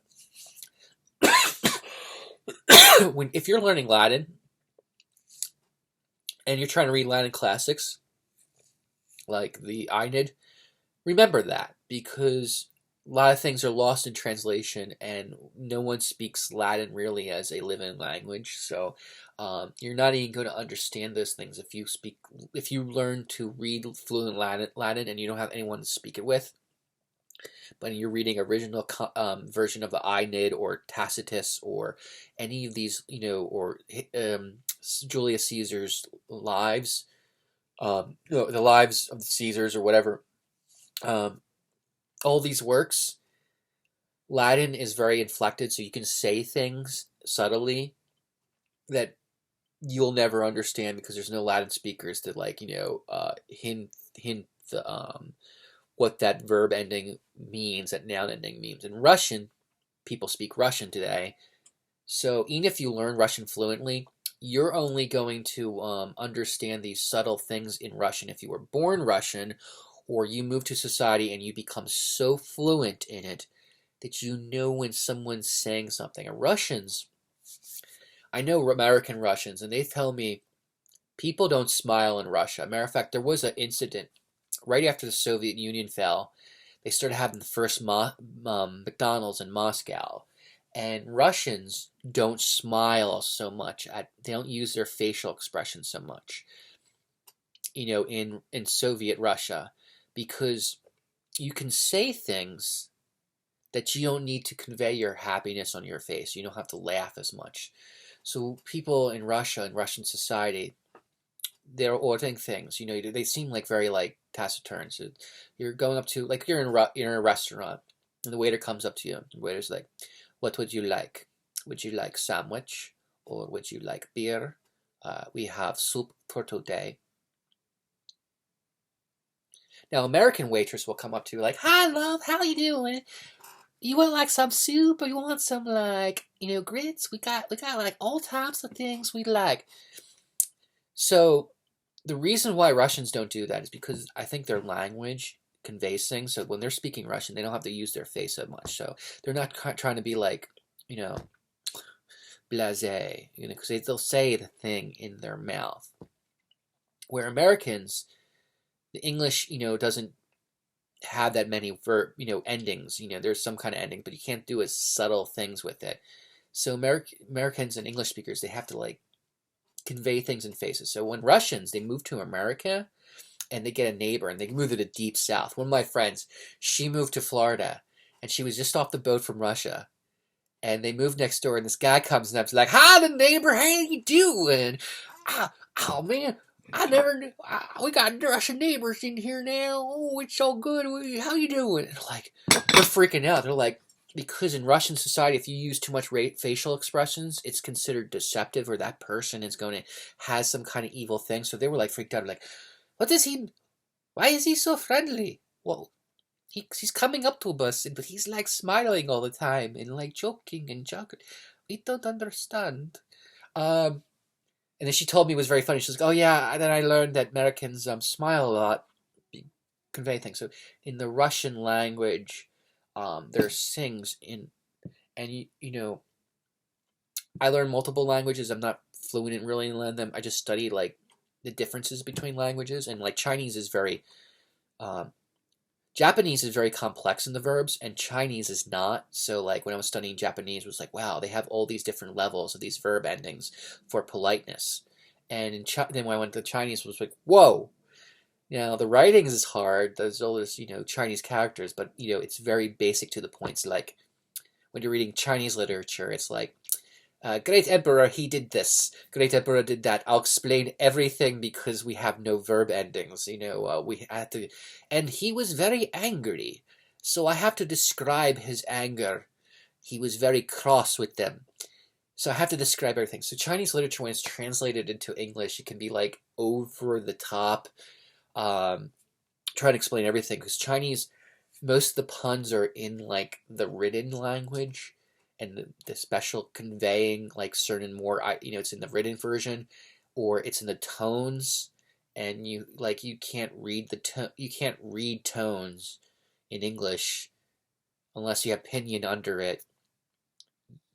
Things get lost, but like Chinese is very sparse and fast. But Russian has these crazy verb endings. So things that like are not described well in translation, but in Russian they're there. And Dunya, there's this scene where Dunya and Arkady Skrigalov or whatever, Skriggly D, they're talking, and Dunya is Raskolnikov's sister, and this is all a spoiler, but they have to say in the notes of the book, this translation of back in the notes. That's why I do love Richard Pevear and Larissa Volokhonsky, because I get a lot of cultural information out of their annotations. I have a history major. I'm into sociology, and there's more than I'm doing this more the recent reading Russian novels more than just like reading the story itself, or I'm not really so much interested in philosophy, but I'm interested in the cultural things, and their notes are great. But Russian also has two versions of you. They have a formal you and they have an informal you. So Dunya changes from the formal you when she's arguing with Skrigdagigorov. She's Arkady. She changes from the formal view when they're arguing because he's like trying to rape her, but he's not doing a very good job at it. I don't know. He has a lot of emotional. He's like a mirror of Raskolnikov. He's emotionally conflicted too, but he's very much more of a perverted. So he's not very forceful, but he's trying to, and he's failing. But she pulls a gun and they start arguing and screaming at each other, and she changes from when they're arguing about like sexual things, she changes to the informal you. And apparently in Russian, that's like when you're reading it in Russian, it's really, really, really, really intense. It's an intense moment because she changes back when she remembers herself, but it indicates that you think Arkady is just a bad guy. He's just a pervert. Everything comes off that he's just forcing himself on everyone, but and that he's lying the whole time. But when he has this conversation with her, it shows that they had something in the past, and that she's like, there's something that was in the past, and she's changing her verb endings, her version of you, because what he's saying is not totally a lie. There's something the reader hasn't seen, and in Russian you can convey that by like changing these things. Apparently that's a famous scene example of how the Russian language, you just don't like understand the things in translation, in English translation, so it has to be described in notes. And it's very interesting to me as someone who's learning Russian. I'm very fascinated by all the things I'm learning, and I was like, I should read these Russian novels in English because Russian is so hard. It's a hard language. It's simple sometimes, and then but to get to the good stuff and how deep it is, you have to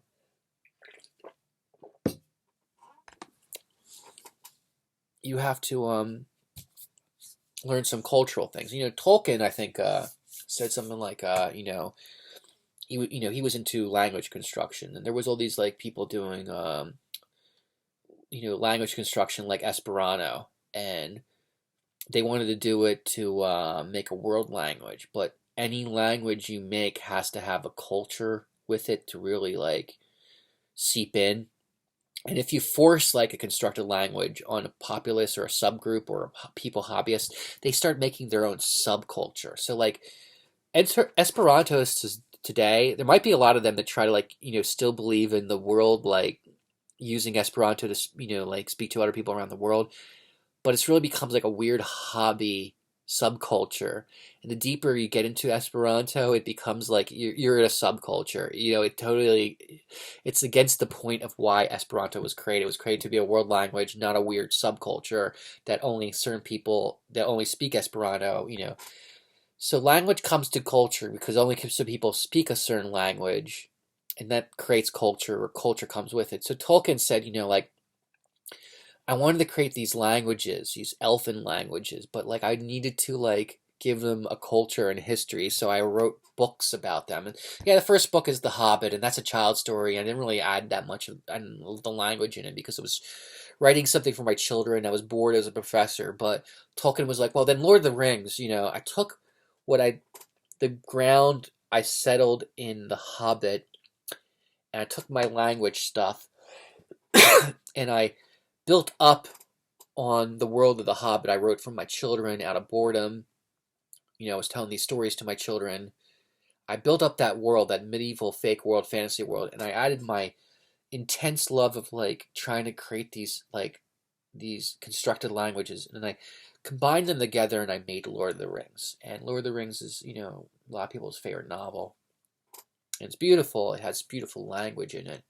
Even if it's silly at times, it's amazing English. Because Tolkien understood English. Everything he does is very subtle and beautiful, and his prose are just, you can't write him off as just a fantasy, writer, because his prose are amazing.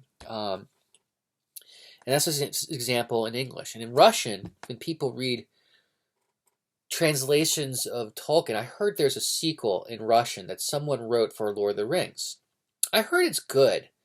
It's it's not translated in English in books you can buy in stores. You have to like get it somewhere else, but there's English translations because there's copyright issues, the Tolkien family, and all that stuff. They're copyrights, but there's a book in Russia that's like sold on shelves in Russia because they don't respect Western copyrights because of Soviet stuff in history. But there's a book that I heard is good. I heard it's really, really good, and Russians love it.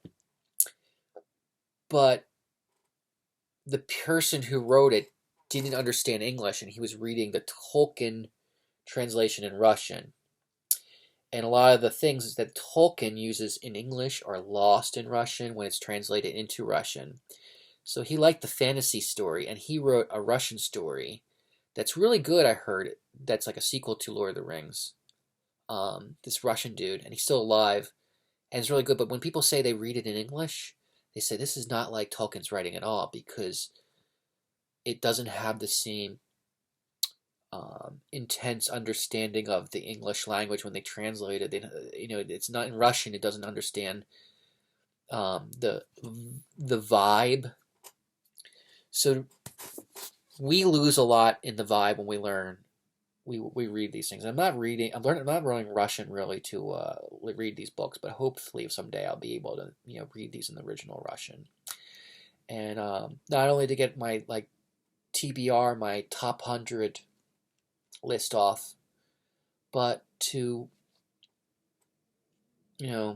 read some of these and have some cultural understanding. So if I'm like 39 now, maybe when I'm in my 60s or like I'm in the 80s, I'm an old man if I live that long and I speak fluent Russian, I'd be like, I read that in English. I remember me reading several translations of crime and punishment. I was a dumb young man who loved crime novels, and I picked this up and I said, the first real Russian book I should read after some dystopian book called We. Because I like dystopian books. I picked up this Russian crime books. I like crime books. I love Raymond Chandler. I love Dashiell Hammett. Oh, I love those crime books.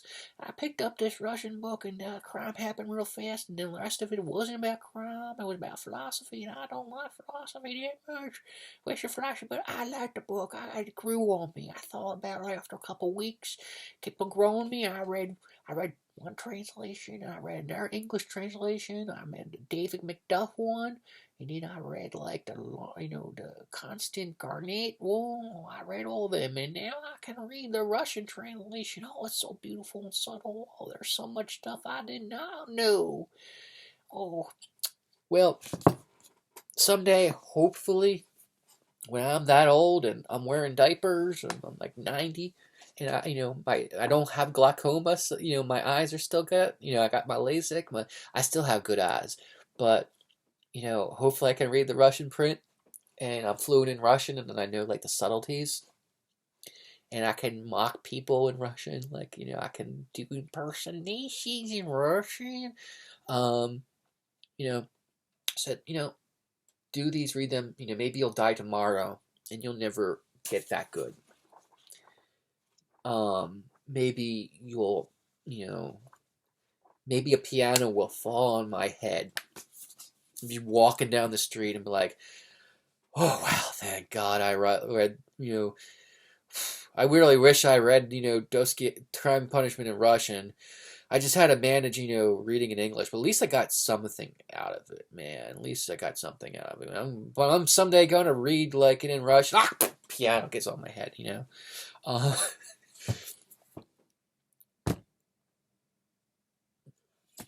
so I read it. The story's interesting. I liked it. I like the story. I didn't care for the philosophy. I'm just gonna be, and you know, maybe when I get a sellout and like my videos have all these like great graphics and I do YouTube things and there's like funny like GIFs and stuff, and my YouTube's not like a traditional like booktuber thing, but it's like it's clickbait. I'm talking about what Dostoevsky thinks about incels, or what Dostoevsky thinks about the right, or all those, oh my God, there's one guy, I'm not going to say his name, but it's like the dude read the books. He like read Cormac McCarthy, Infinite Jest, and he's just like, he's just he's just pooping out clickbait left and right. It's like, oh my God, I don't.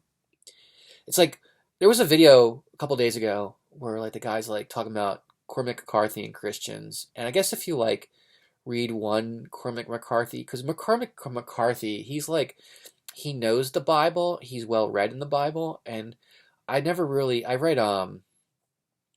No Country for Old Men, and I tried to read some of the Road's real short and easy, but I got distracted by something else. It wasn't about me. And I want to read his more intense, harder things. I want to read Blood Meridian. I want to read, I was trying to get do the whole Cormac McCarthy bro plan. I was going to go read The Orchard Keeper first, and then build up to Blood Meridian, because I heard someone say, "Oh man, Blood Meridian's good, but you really won't understand, man, unless you read everything from beginning, because he's such a great writer, and you should actually go back and read Faulkner's old work, and just read Faulkner from the beginning, man. You can read Soldier's Pay, man. I know it's boring, but you'll like it if you read Soldier's Pay better, and you'll understand Absalom, and then if you read all of Faulkner, then you can read The Orchard Keeper, and you gotta read The Orchard Keeper first, and then get several books, so you can get the Blood Meridian." I picked up The Orchard Keeper. I wasn't going to do the Faulkner thing, Faulkner's still a hard sell for me, but I want to read Sound and Fury and all that stuff, but I know Faulkner. I heard Faulkner change. He's every book is different, how he writes it. Everyone is different. Has a different tone, different voice. I think Dickens does it a little bit too, but Faulkner really does it. Every book is a different. And Cormac McCarthy, this is the modernist thing, not just telling the story, but playing with not just playing with the words or the tense in Dostoevsky, but playing with the pronunciation and the quotation marks. And I was trying to read Orchard Keeper, and I know what this dude was saying. This guy who's doing the clickbait, he said something very, very intelligent. He was like, "Yeah, Cormac McCarthy wants you to engage with the novel, but I have to build up to that. He doesn't do quotation marks to tell you who's talking. You have to pay attention so much to the text that's untranslatable too. I don't think that would play well in translations. But you have to engage so much in the text in English, and to know who's talking." I opened The Orchard Keeper and I didn't know what was going on. I knew scenes were happening. I knew it had what the person was doing in the scene, but the scene would change to another guy and another guy, and I knew there was two different guys, but because like he never used the quotation marks or something, like I couldn't tell who was talking to who. And I mean, like, okay, Cormac McCarthy bros, I understand he's doing revolutionary things, but modernism kind of is like a pain in the butt. It's like, quotation marks exist for a reasons. It's to tell the story. I want to read for the story. I didn't come to the book to learn the fans. I didn't come to the book to be fascinated by the absence of periods. When I pick a book of myself, I'm going like, oh man, this story I've been told it's good. I heard it's a good story, man. I did I did not come to like. Oh man, I can't wait to read this Blood Meridian. I heard it's really violent. I heard I'm going to be really sad about the Indians and all that other stuff. Oh man, I can't wait to read this book and and, hear the story, and then you read it. It's like, okay, he's doing things with the English language. And it's cool. It's like, oh, Shakespeare. He added new words. Shakespeare added new words. He had new phrases, new meaning, greater depth. But when you mess with the punctuation, I'm not a grammar Nazi. Okay, I don't care if you drop a comma, a colon, or the teacher doesn't like your overuse, or it's a run-on sentence. I don't really care. I understand it's good for work and professionalism and stuff, but I really want to read a book. Okay, fine, but like these symbols have meaning, so like you don't have to. There's just so many Cormac McCarthy bros that are just selling Cormac McCarthy, but then they're like talking about like, okay, so when you're reading like Cormac McCarthy and Christianity, Cormac McCarthy is an atheist. Or agnostic, he doesn't come out and say it, but if you've seen a play adaptation of a play he did, The Sunset Limited, which I saw on HBO. If you have HBO Max or Max, you can watch The Sunset Limited. It's really good. It's like a two-man person play. I don't agree with the message, but it's well written. And you're like, oh yeah, he's agnostic. Well, this guy, this clickbait guy, he's like, I don't want to become one of these clickbait guys.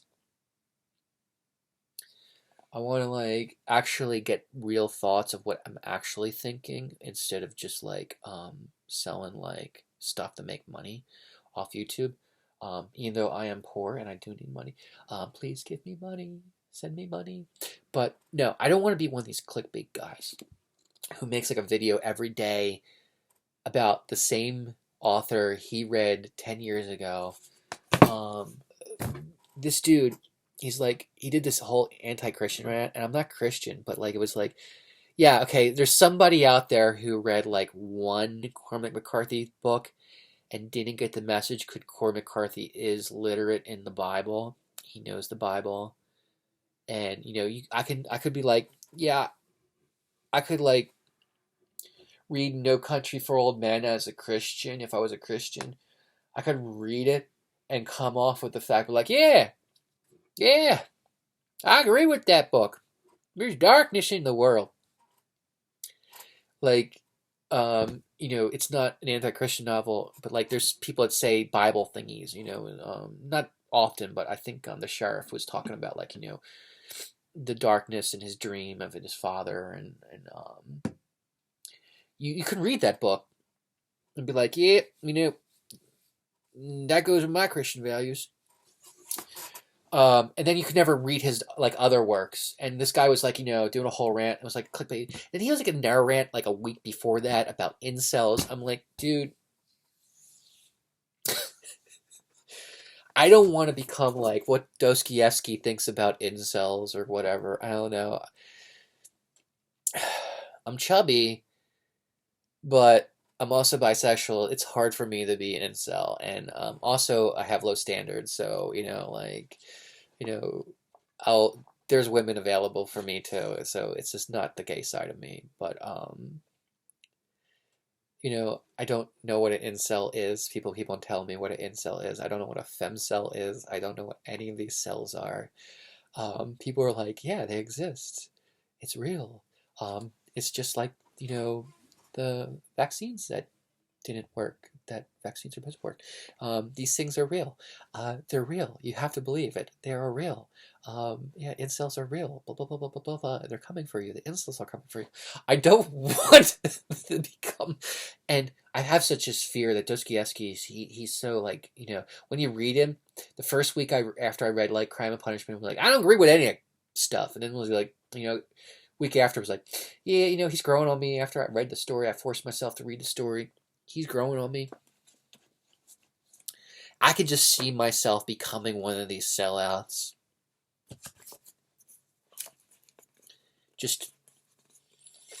I can see myself like just becoming like this Dostoevsky sellout. I mean, I could do that with Philip K. Dick. I love Philip K. Dick, but I actually love Philip K. Dick. I haven't read him for years. I've been reading some short stories recently, but I could become like, you should overdose on vitamin C to, make contact with the Jesus satellite and call it, Zebra or Valis. You should totally overdose on vitamin C. Please do not overdose on vitamin C. I could be like, become like this wrong,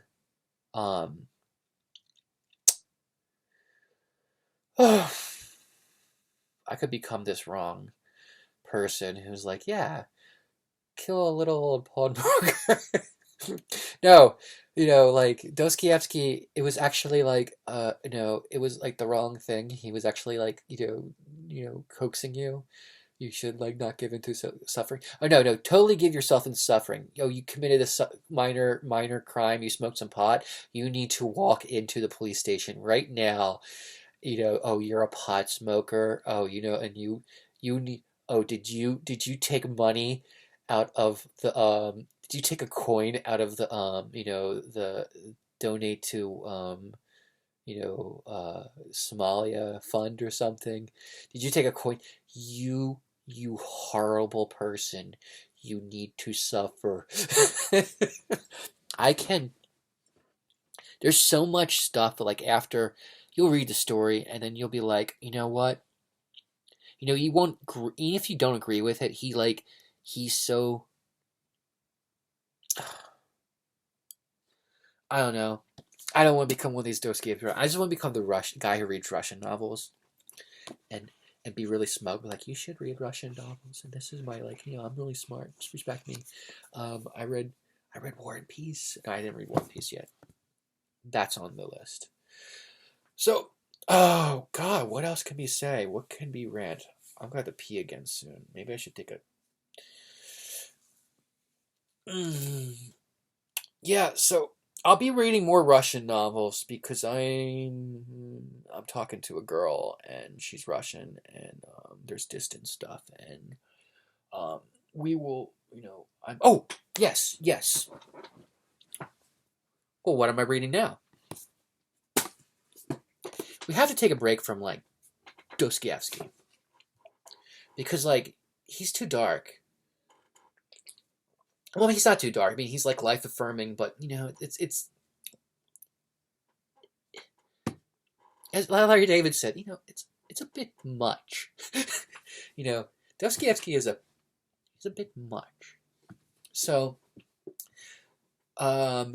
Dostoevsky, I think he name drops this novel in Crime and Punishment because it's such a revolutionary novel in Russian culture. Dead Souls by Nikolai Gogol. It's probably all backwards on here because the mirror image stuff. But anyway, Dead Souls. So, Russian literature, I don't speak Russian. There's a lot of things that are untranslated. So let's go back to before Dostoevsky. How does Dostoevsky become like one of the greatest Russian writers? But who's before him? Well, there's just two guys. There's Alexander Pushkin, and then there's Nikolai Gogol. And Alexander Pushkin's older. And Alexander Pushkin, he's the most experimental of getting Russian literature off the ground. in a lot of European literatures, they cultural histories, they start off as like poetry and courtly things. But Russian culture was a little illiterate for a while because it was backwards, and the Tsar and Ivan the Red and Mongols. So you don't get like medieval texts like Boccaccio's Decameron or Dante. You don't get these courtly Renaissance or medieval texts. There's no Le de Mort Arthur. There's a lot of later writings, but the European novel. I mean, there's earlier examples. There's a lot of things that are novel-like. There's Norse sagas, but Iceland is disconnected from Europe. There's things in the Renaissance which are like partial tales, like novels, like the Decameron, but it's actually a bunch of tales, people talking about tales, and it's not like a continuous novel of the people in the story itself. It's like it's more of like a fairy tale structure kind of thing, like a story within a story. So the Russian novel, Alexander Pushkin, he was like more into poetry. He was part black, and I'm not gonna, say anything. But anyway, he was really. Russians know this. This is a thing that Russians know about Alexander Pushkin. He was really good at rhyming. He was really good at rhyming. Take that, for whatever you think it is. But he was mostly European heritage. But he had, some other stuff. They don't really know. He was like, some people think he was Eritrean, and some people think he actually came from Cameroon, his ancestor. But he was really good at rhyming. He did poetry. He's one of the greatest Russian poets. And most of the Alexander Pushkin things are not translated into English because it doesn't have the same meaning, and you have to change the words. So you have to decide, if you're a translator, if you're going to translate Alexander Pushkin, his greatest works, all of Alexander Pushkin's work, when you're translating things, you have to decide, should I change the word in English to make it rhyme, or should I just translate the poem as it's told in the words, and then you won't understand the beauty of the rhyme. You're stuck between a rock and a hard place. And Alexander Pushkin, he mostly wrote poems, but he wrote short stories, and he attempted to write several novels. I think he only got done one or two. He wrote some novellas. I think he did finish one novel, like it's a length of a novel, but it's like a short one. So Alexander Pushkin, he was all over the place because, he was like really establishing this thing, this Russian literature stuff. And he was writing great poetry, but most people don't read him in English because most of his stuff is in poetry, and he's great at rhyming. You want to learn Russian. If you want to learn Russian for any literary reasons, apparently I heard Alexander Pushkin is like the Shakespeare of Russia. He is that good. But it's untranslatable. It's just like people have problems with translating some stuff of Shakespeare. I mean, Shakespeare, he does plays, and sometimes it can be translated well, but you can only read Shakespeare in the original English and get you haven't read Shakespeare until you read him in English. You haven't read Alexander Pushkin until you have read him in Russian. He's like that. So Gogol knew Pushkin. They wrote together, but Gogol was younger. And I am reading this novel. Now, Gogol wrote mostly short stories. Gogol was like a character himself. He also had identity issues. People call him Ukrainian now, and people call him Russian. And Ukrainian identity, it was mixed in also being Russian, because back in those times you were a type of Russian back then. Ukrainians didn't cut off from identity. Yeah, they spoke a different language, and they had different traditions, but there was a lot of propaganda with the Tsar. The Tsar wanted to get them away from the Polish areas of Ukraine. And he was saying, the Tsar was like, we should promote Ukrainian folkism, because Ukrainian folkism is like Russian folkism. We'll get them to dress more like Russian folk dresses instead of Polish Western modern stuff, because Polish Catholicism doesn't have the folk culture that's in Ukraine and Russian. So the Tsar, he tried to influence Ukraine to be more Ukrainian. And funny enough, now they're fighting Russians, because Russian propaganda actually tried to make the Ukrainian identity more of a separate thing. So it wasn't separate like identity. So Nikolai Gogol, I'm probably saying a lot of things because I don't know Nikolai Gogol that much. I read Wikipedia articles. I have to read biographies. I have to read I haven't even got through that far in Dead Souls yet. So please, please, please, please be considerate that I am ignorant of a lot of this stuff. I'm learning, but basically Nikolai Gogol, he wrote in Russian. So he's like a Russian writer, but he spoke Ukrainian at the home. So he has Ukrainian identity. But times have changed. There's been a lot of happenings since 200 years ago. Things happened, and identity has changed. So I am reading Nikolai Gogol because they say Dead Souls is really the novel that kicks off Russian literature. And I think Nikolai Gogol, he's even mentioned in Crime and Punishment. Now, War and Peace by Leo Tolstoy, that's another one I have to big real one would read.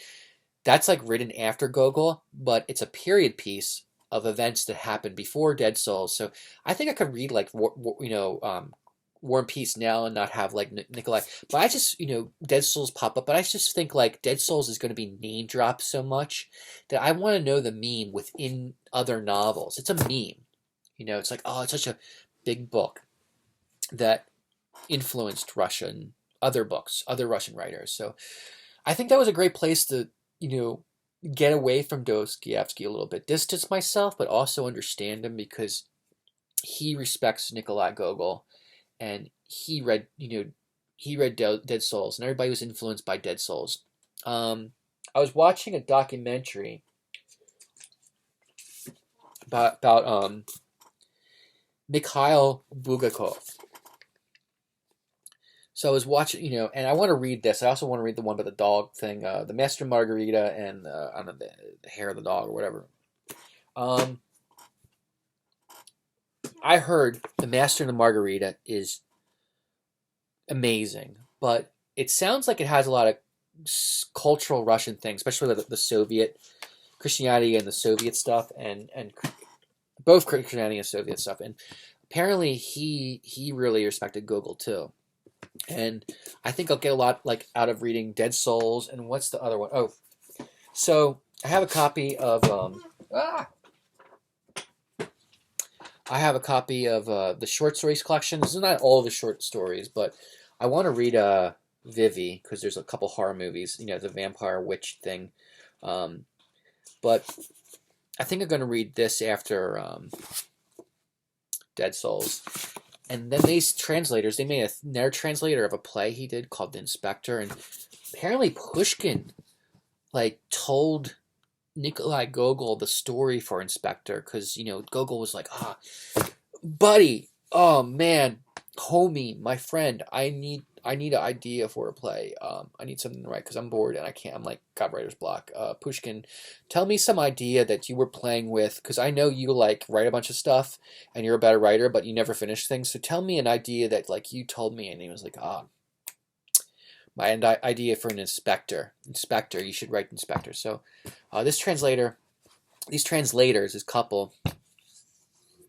They translate a lot of Dostoevsky stuff, but they also translate some Gogol stuff. But the Gogol stuff they translate less. So I'm going to backtrack a little bit before I get more deeper into Dostoevsky. Because before I plunge into Dostoevsky, I'm going to get deeper. I gotta back off. You gotta go back and forth. This Russian thing. You really have to like. Oh man, it's so complex. You have to like understanding Russian literature and different things and what it really means. You have to like. You have to go around. You can't just read one writer. You can't be just. You gotta understand the whole spectrum.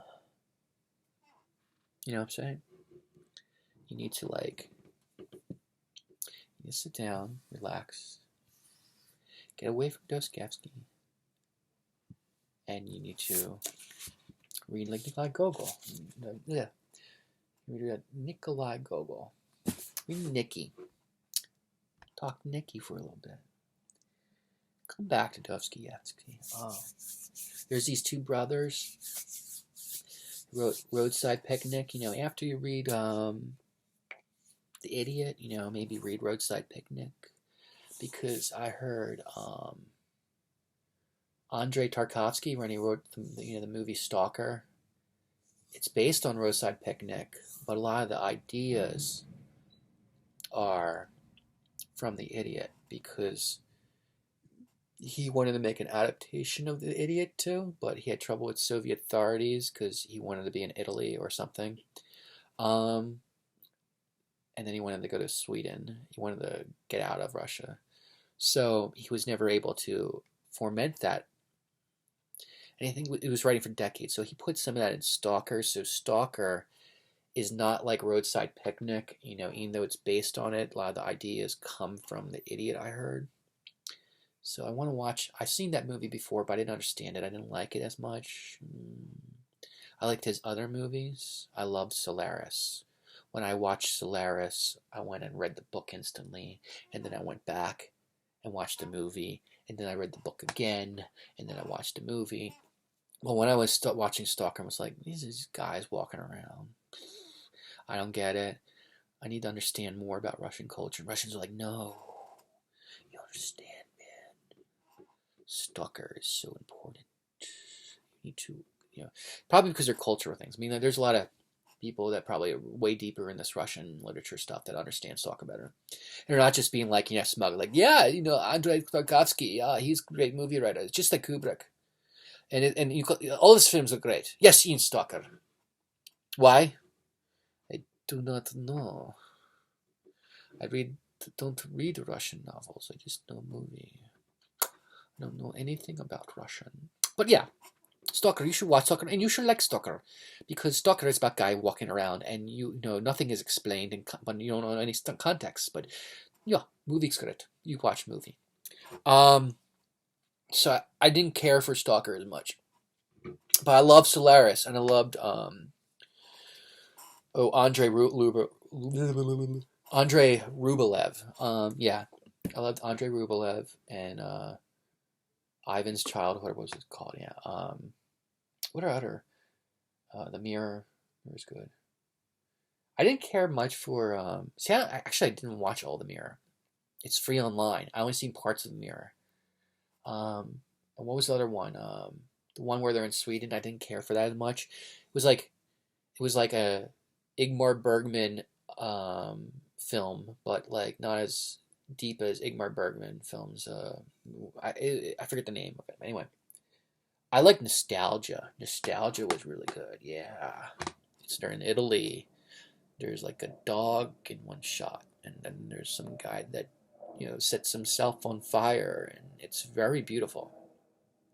So I like Nostalgia.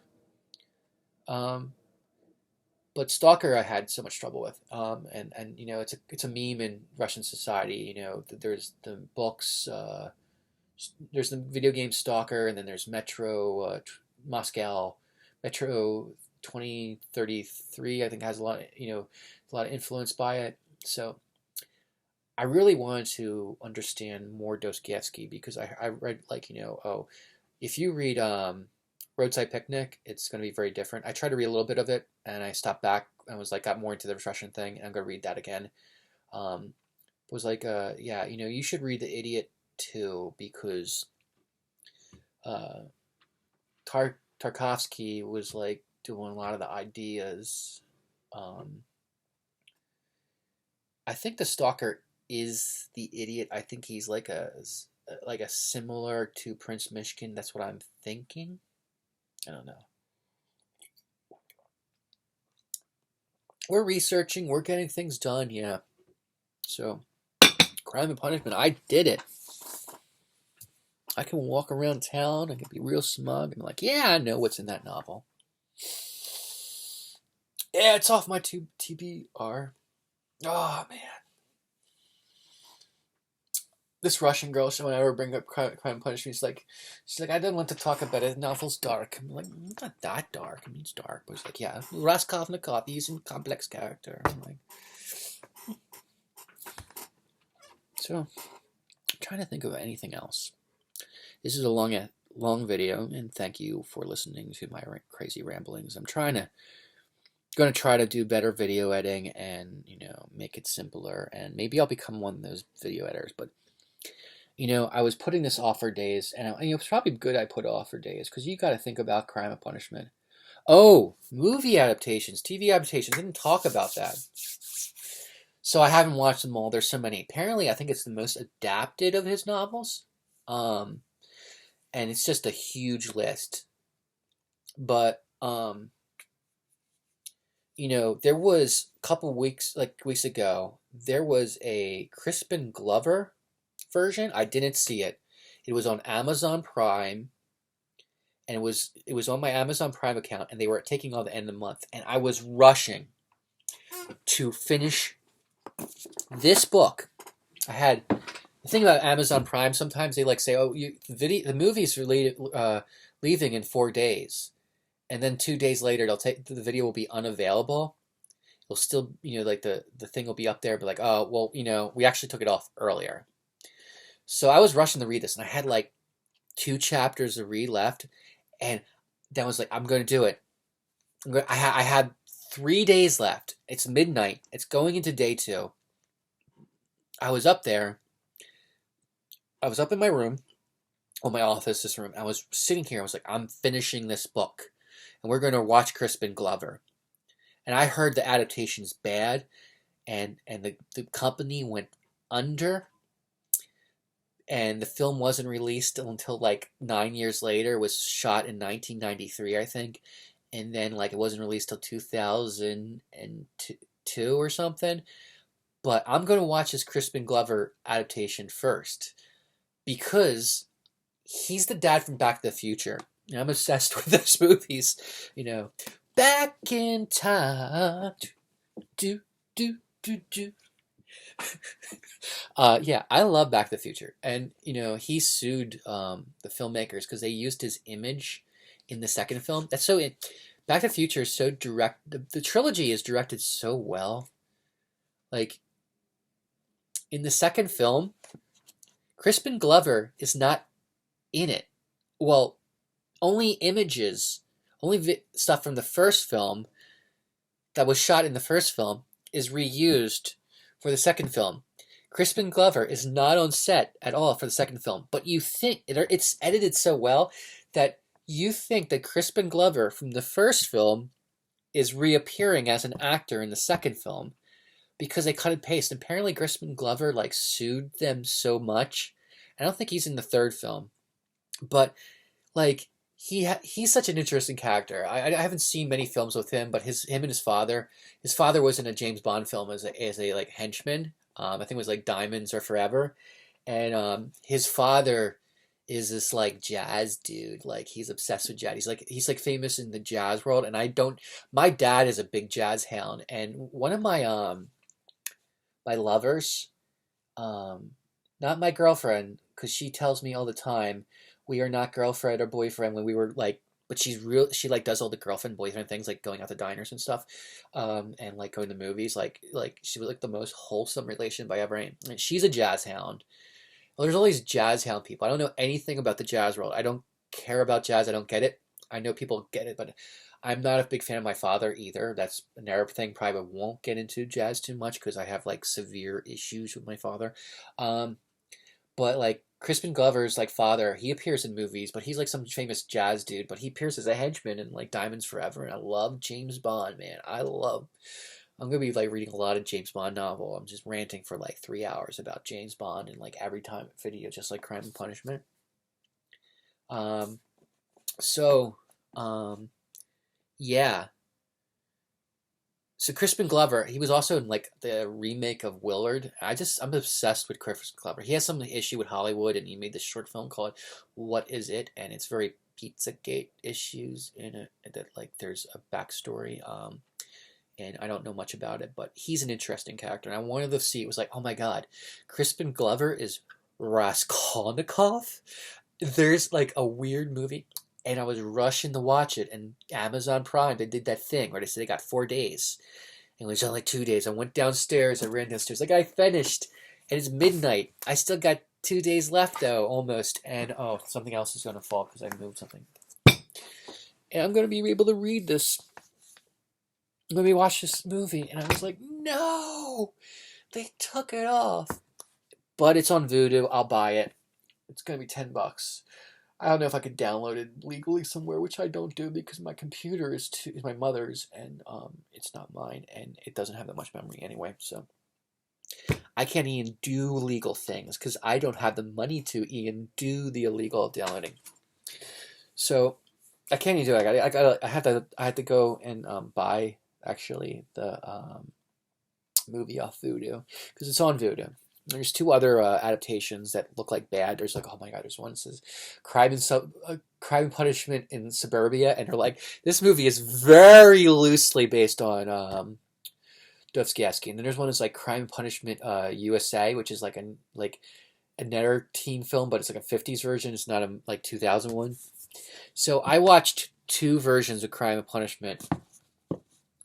I didn't watch the Crispin Glover one.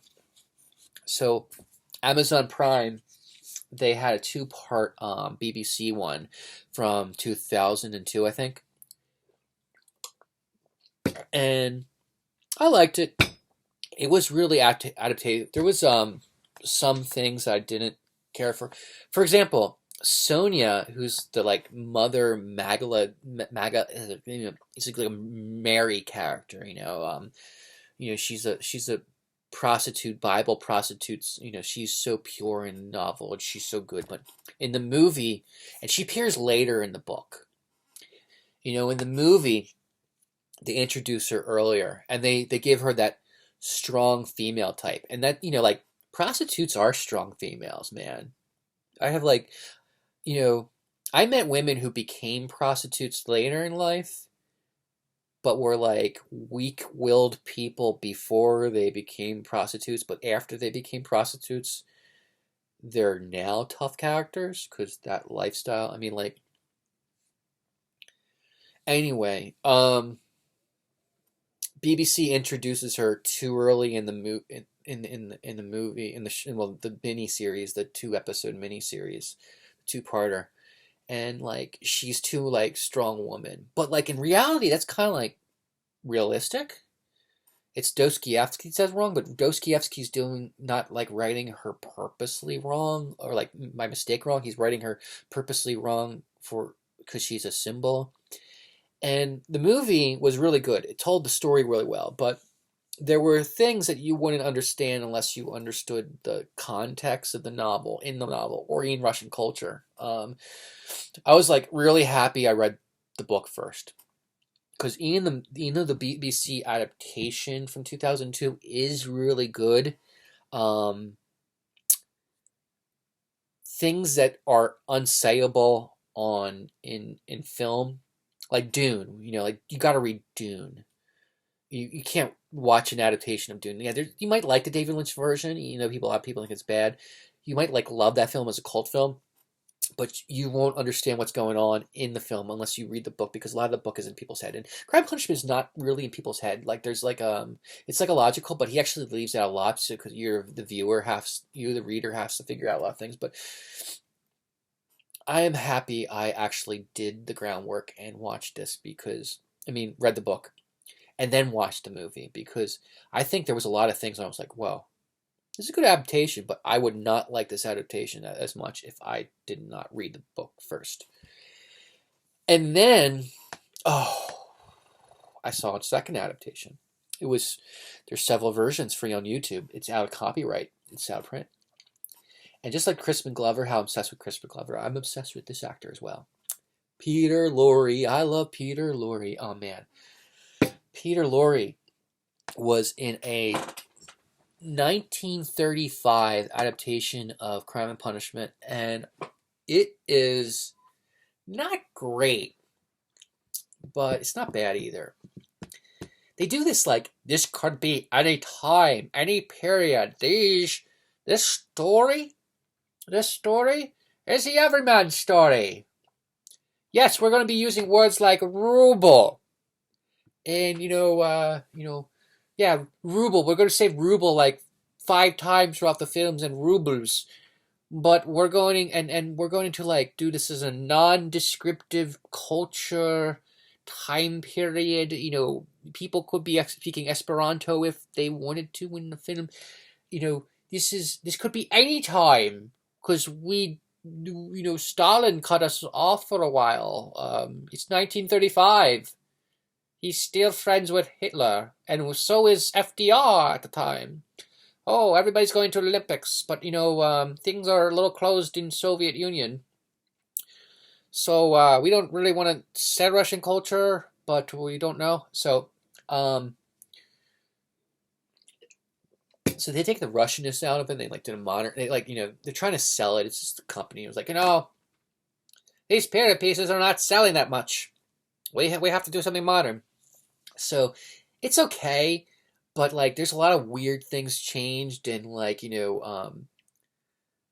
they said it's a good version. There was a French version that came out the same year. Everybody says the Peter Lorre one is better. The American Peter Lorre. I love Peter Lorre. Peter Lorre. I'm Peter Lorre. Oh, God. I love Peter Lorre. When he appears in the Maltese Falcon. You ever seen, this is a rhetorical question because you're watching and you can't respond, but the first Indiana Jones movie, Raiders of the Lost Ark, there's this Nazi guy, and it's not Peter Lorre, because Peter Lorre I think is dead, but he's doing the thing. He's doing the Peter Lorre stick. He's like, Mr. Jones. Mr. Jones, the Ark. See, when you watch like Indiana Jones films, for the first 3, I've seen the 4th one. I haven't seen the 5th one. I heard the 5th one's bad. 4th one was like not that great either. But if you watch the first 3 are really good. But the second one has like Indians as the villains or something. But anyway, actual Indian. But the first 2, the first one and the third one, they have these like archetypes from 1930s and 40s Nazi villains. And like in 1930 films, there's always like these 2 characters, that like shoot, like in propaganda films, about like the evil Nazi, and like it's always like the disgusting Nazi, and then there's like the suave Nazi, and the suave Nazi's in the 3rd one. He's like he's going after the Holy Grail. So he's more like I'm suave, and you wouldn't think I'm like evil, but I am also evil. So you have to fight me for America, because in Britain, vive la France, But Peter Lorre, he appears in the first one. He appears as the other archetype, which is, and that's like in so many old 1930s films. And like Peter Lorre, I don't think he's like actually in many propaganda films from that period of time. But the thing is, he was like Jewish, and he was actually in Germany, and he was in a lot of films. Like he was in not that too many films, but he had escaped because they were going to do the thing, and he escaped and he left, and he had to learn English real fast. And then he was like doing films where like he was speaking the lines, but he didn't understand anything. And so but he was still like good at it. And he just like learned English real fast. He probably knew a little bit, like he was probably learning English for years, but then he started to speed run the language, because he must be really smart if he could learn English that fast. I mean, I know it's a Germanic language and they're similar, but I think Peter Lorre was probably like walking around and like buying like books in Germany about like learning English, and he probably knew like a few things.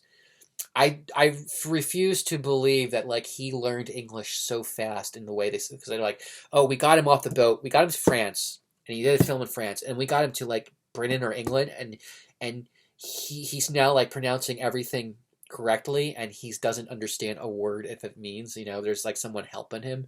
The director's like trying to really get him into like the Hollywood culture, and because he had to know some English, and he's such a great actor. But he's like he does I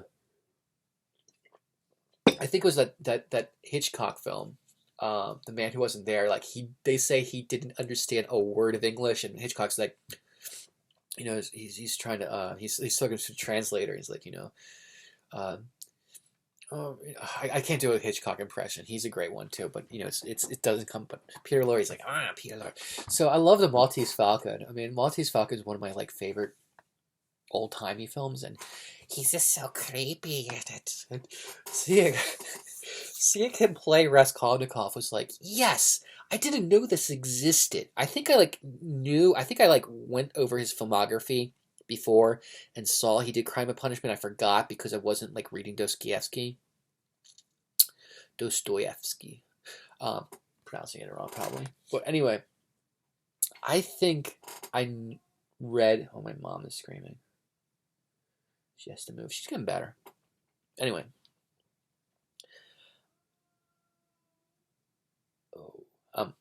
Anyway.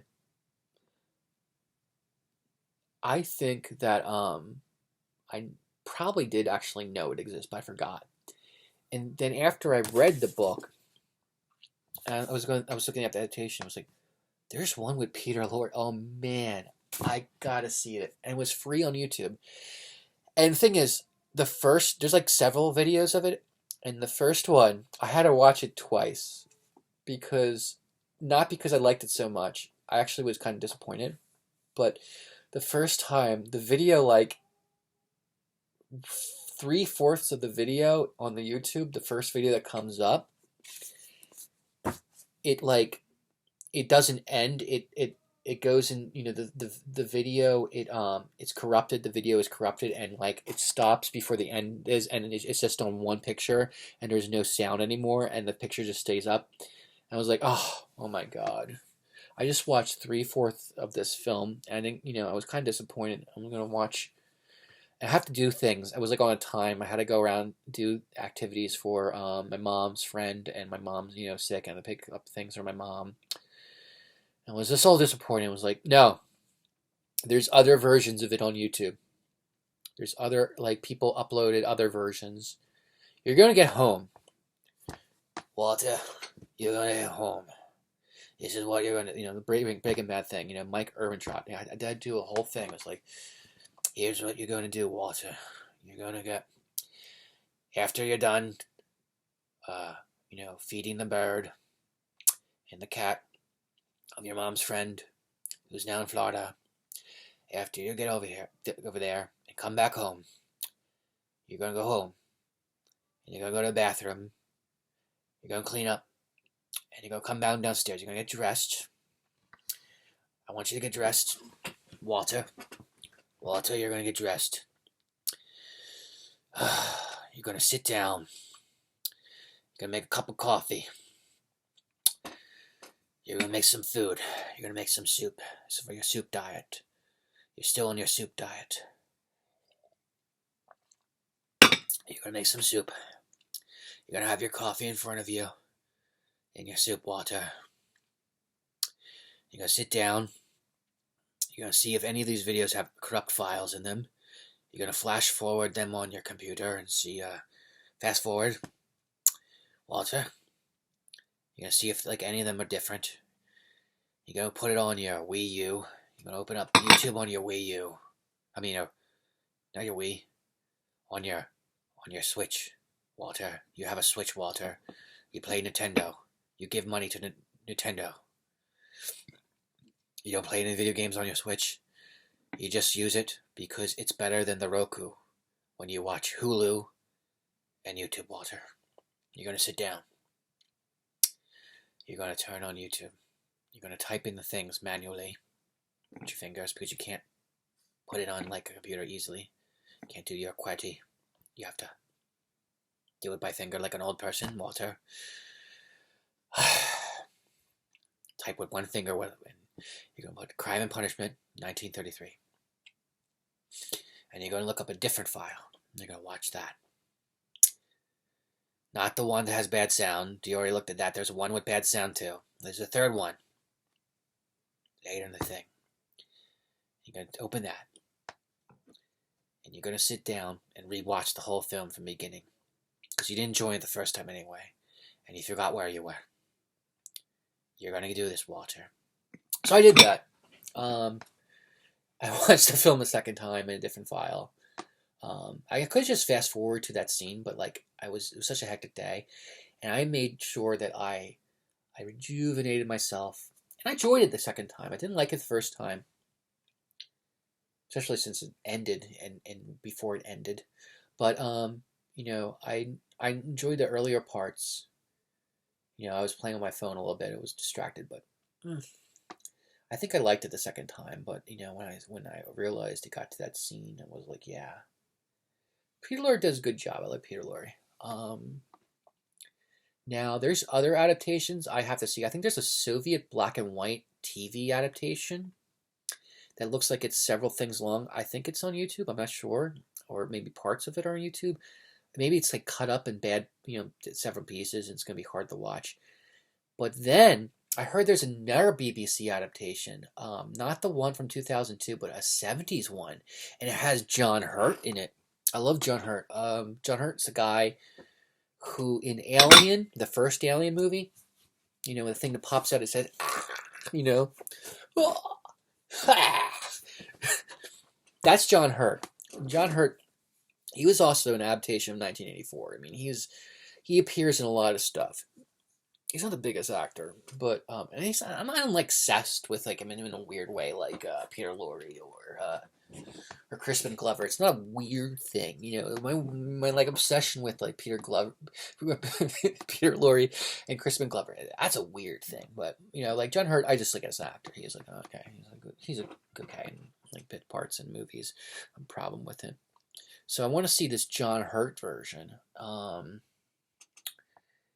And there's probably other adaptations. I mean, there's so many of it. There's a German silent film version. There's a couple silent film versions, but I can't find them. So, like, you know, a lot of times in these silent film things, on the Wikipedia, it won't say it's lost or not, but it's lost. Or maybe there's copies that exist, or they're like in some kind of vault, you know, like partially preserved. The whole silent film thing, like I like silent films, but researching silent films is a pain in the butt because like a lot of times you don't know if something's lost or not. So the earliest version that seems to be available, there seems to be some kind of German version available, and like there's a bad colorized you know, looks like a VHS version of it, and it has English title cards. And because that looks like it's available on YouTube, and that's probably the one I'm going to be watching because I don't speak German that well. I know some German. I studied German before, but I don't know that much.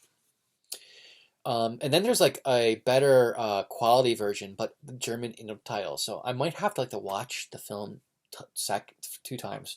First to understand what's going on in each scene by looking at title cards, but like really understand the filmmaking. I don't know if I'll watch it twice because like, you know, the quality is not that important inside the film. It's almost like a nostalgic thing, but like when you know silent films, they're still adapting a lot of like camera work, and I don't really think like there's going to be like amazing camera work. You know, silent films usually there's no steady cam or moving cameras as much. It happens sometimes, especially in like Buster Keaton or Chaplin films. Or like, you know, sometimes there's like these, you know, they put a camera on a dolly or they put it on a train or something, and there's interesting shots, but they're not like that great compared to that. I think like Buster Keaton has great camera work stuff because I don't know, he knows he's trying to do things with his action and stuff, and he's good. But I'm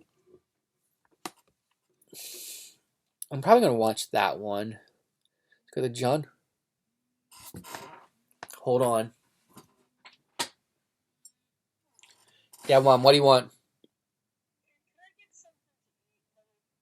Yeah, I'll be downstairs in a moment. I'll get you something to eat. I'm just doing a task. I'll have to be down in there in a little bit, okay?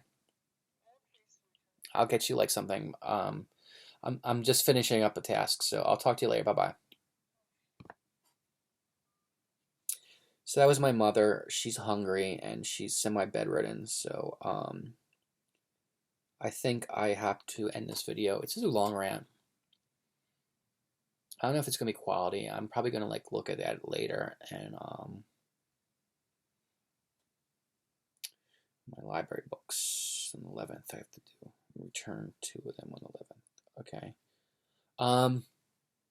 Yeah, I'm not playing with my phone, so I think I lost my train of thought. And this is probably a good place. This is probably like almost 3 hour video of me ranting about Crime and Punishment and not really talking about the novel too much itself because I need to digest the novel. I just want to say I'll probably be making more videos on this particularly.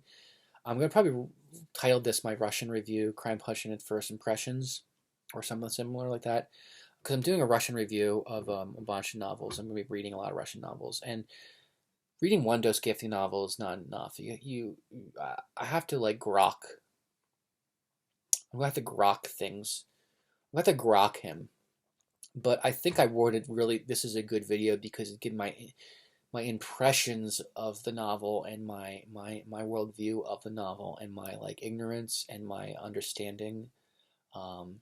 And I have to like think about it and grok about Crime and Punishment for several weeks, months, years, especially after I read more of his work.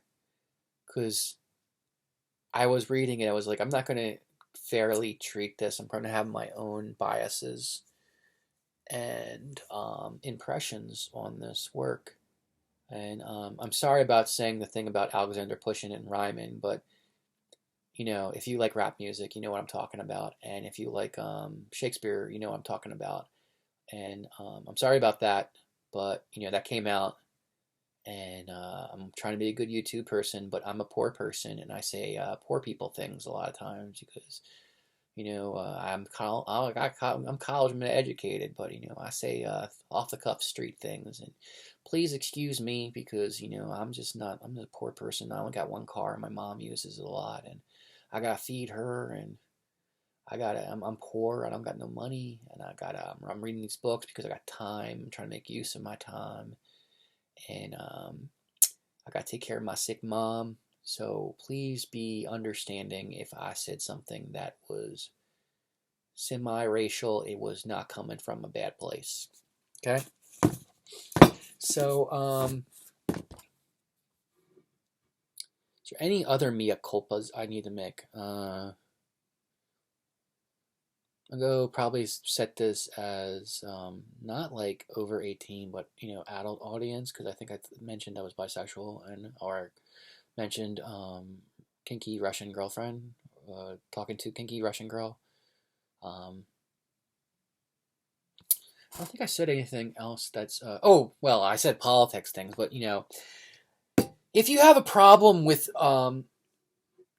me, you know, my economic problems about being oppressed from what everybody forced us to do and voluntary things, well, you know, you need to like, and you think like, you know, I'm the one who needs to be sorry because I suffered economically by things that we were lied to. Well, you need to look inside yourself really, really deeply because you were being used by the system. And there used to be a time where people didn't fight as much, and it's very clear that we are being manipulated in horrible, horrible ways, which are not going to lead to good things. And oppressing the poor, especially people like, you know, I have so much money issues, and getting to work because I have these car issues and my mom being sick. I'm a real person. So, you know, upper class people who live in my suburbs, please understand that I am voting third party this year because everyone's evil around me. There's so much darkness, and Dostoevsky's not bad. Maybe his Christianity's good. Maybe I'll convert to Dostoevsky's version of Dostoevsky versions of Christianity, because it makes a little sense. But I don't want to be sold by things because I got issues. I got real issues. Any mother mea culpas. If you're Christian, I said something about Jesus or something. I don't even remember, but I'm not making light of Jesus either. He's an issue in the book. He's not mentioned, but he's an issue in Dostoevsky's philosophy, and I'm not trying to mock any Christians. Sometimes I make yokel voices, and that's really from my watching TV. Too often I watched way too many old TV shows, and sometimes I go into yokel voices that are tropes of what I consume. And that's the media. The media's effect on me, communications in college, and how communications affect us, and the media affects us. So please do not be offended if you're a Christian and I said anything like wrong about your Lord and Savior. I'm just trying to digest what I read, and I'm coping with my poverty, and also just trying to live. It's not easy being a caretaker. I've seen things that Dostoevsky wouldn't believe with medical issues, and I can't talk about it because of my mom's health. But anyway, I've seen just, I think when I start doxing my mom's medical issues and get close to doxing, I got end the video. It's gonna be like 3 hours because this video is almost 2 hours, and the one I made was like 40 something minutes before that. So I think a rant about Crime and Punishment. I didn't want to make spoilers about the novel's old impressions, but yeah, it had an effect on me. So get ready for my 8 hours rant about Dead Souls by Nikolai Gogol, in 2 weeks or something. See you there.